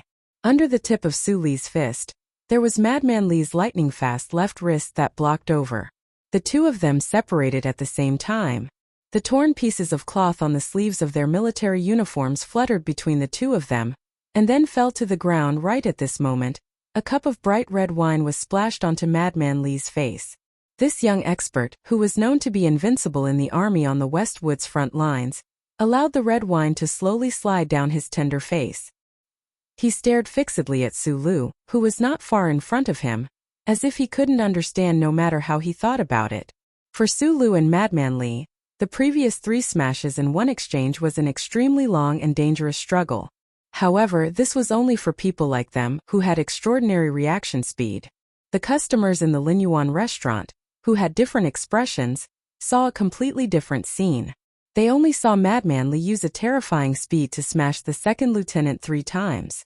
Then, the two of them approached each other for a moment and then separated in the end. All of this happened in an extremely short amount of time. From the moment Madman Li began to move to the moment the two of them separated in the end, it was only a flash of time. The cup of red wine that Zhou Yu had splashed out at that time danced in the air until the two of them finished fighting. Only then did it land coldly on Madman Li's face. Su Lu glanced at Madman Li and silently walked past him. He picked up Zoyu's little bag from the seat, held her arm, and walked out of the Linyuan restaurant. Madman Li didn't seem to see his actions.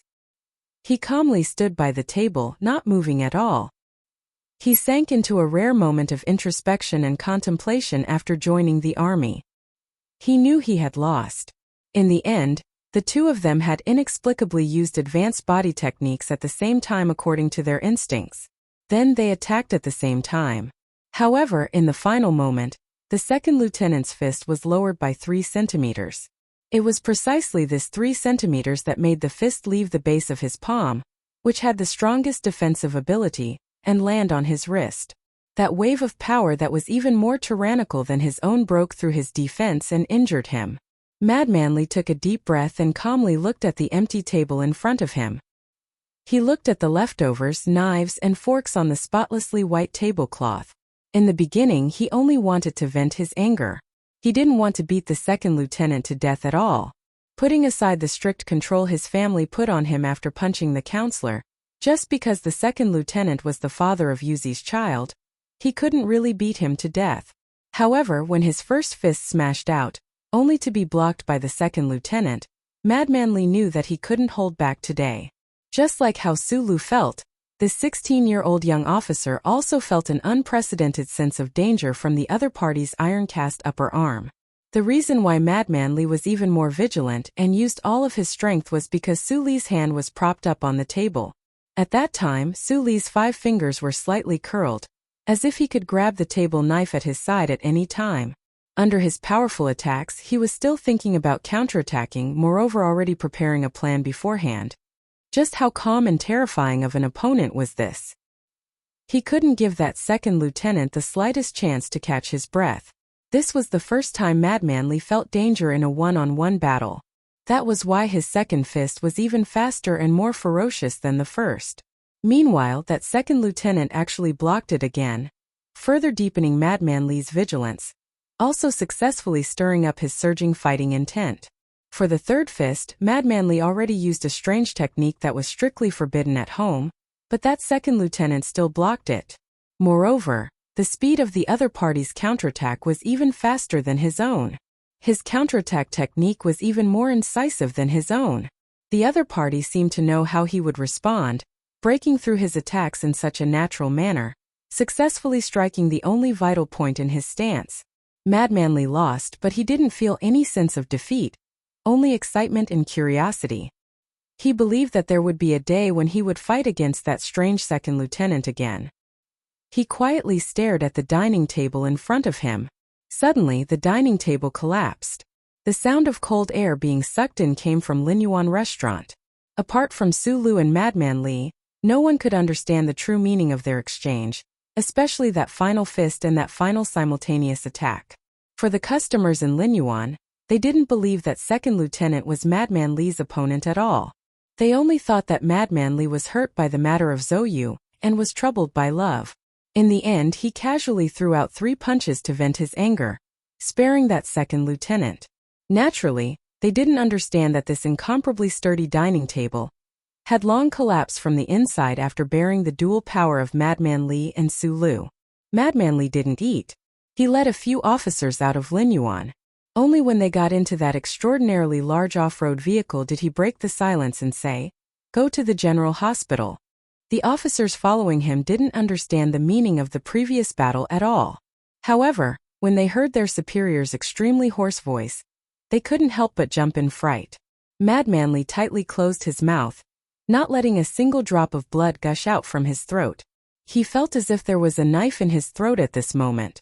Madman Li wasn't afraid of pain, but he didn't want to die, and he didn't want his voice to become like this. After forcefully swallowing a mouthful of blood, he angrily cursed at his subordinates in a hoarse voice, "I'm not a real fucking crazy person. If I don't go to the hospital for surgery, do you want me to change my voice again and then die in the car?"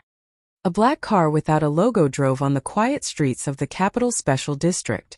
The pale-faced Su Lu closed his eyes and sat in the front passenger seat. He didn't speak for a long time. "Don't die." Zoyu's expression was bleak and cold.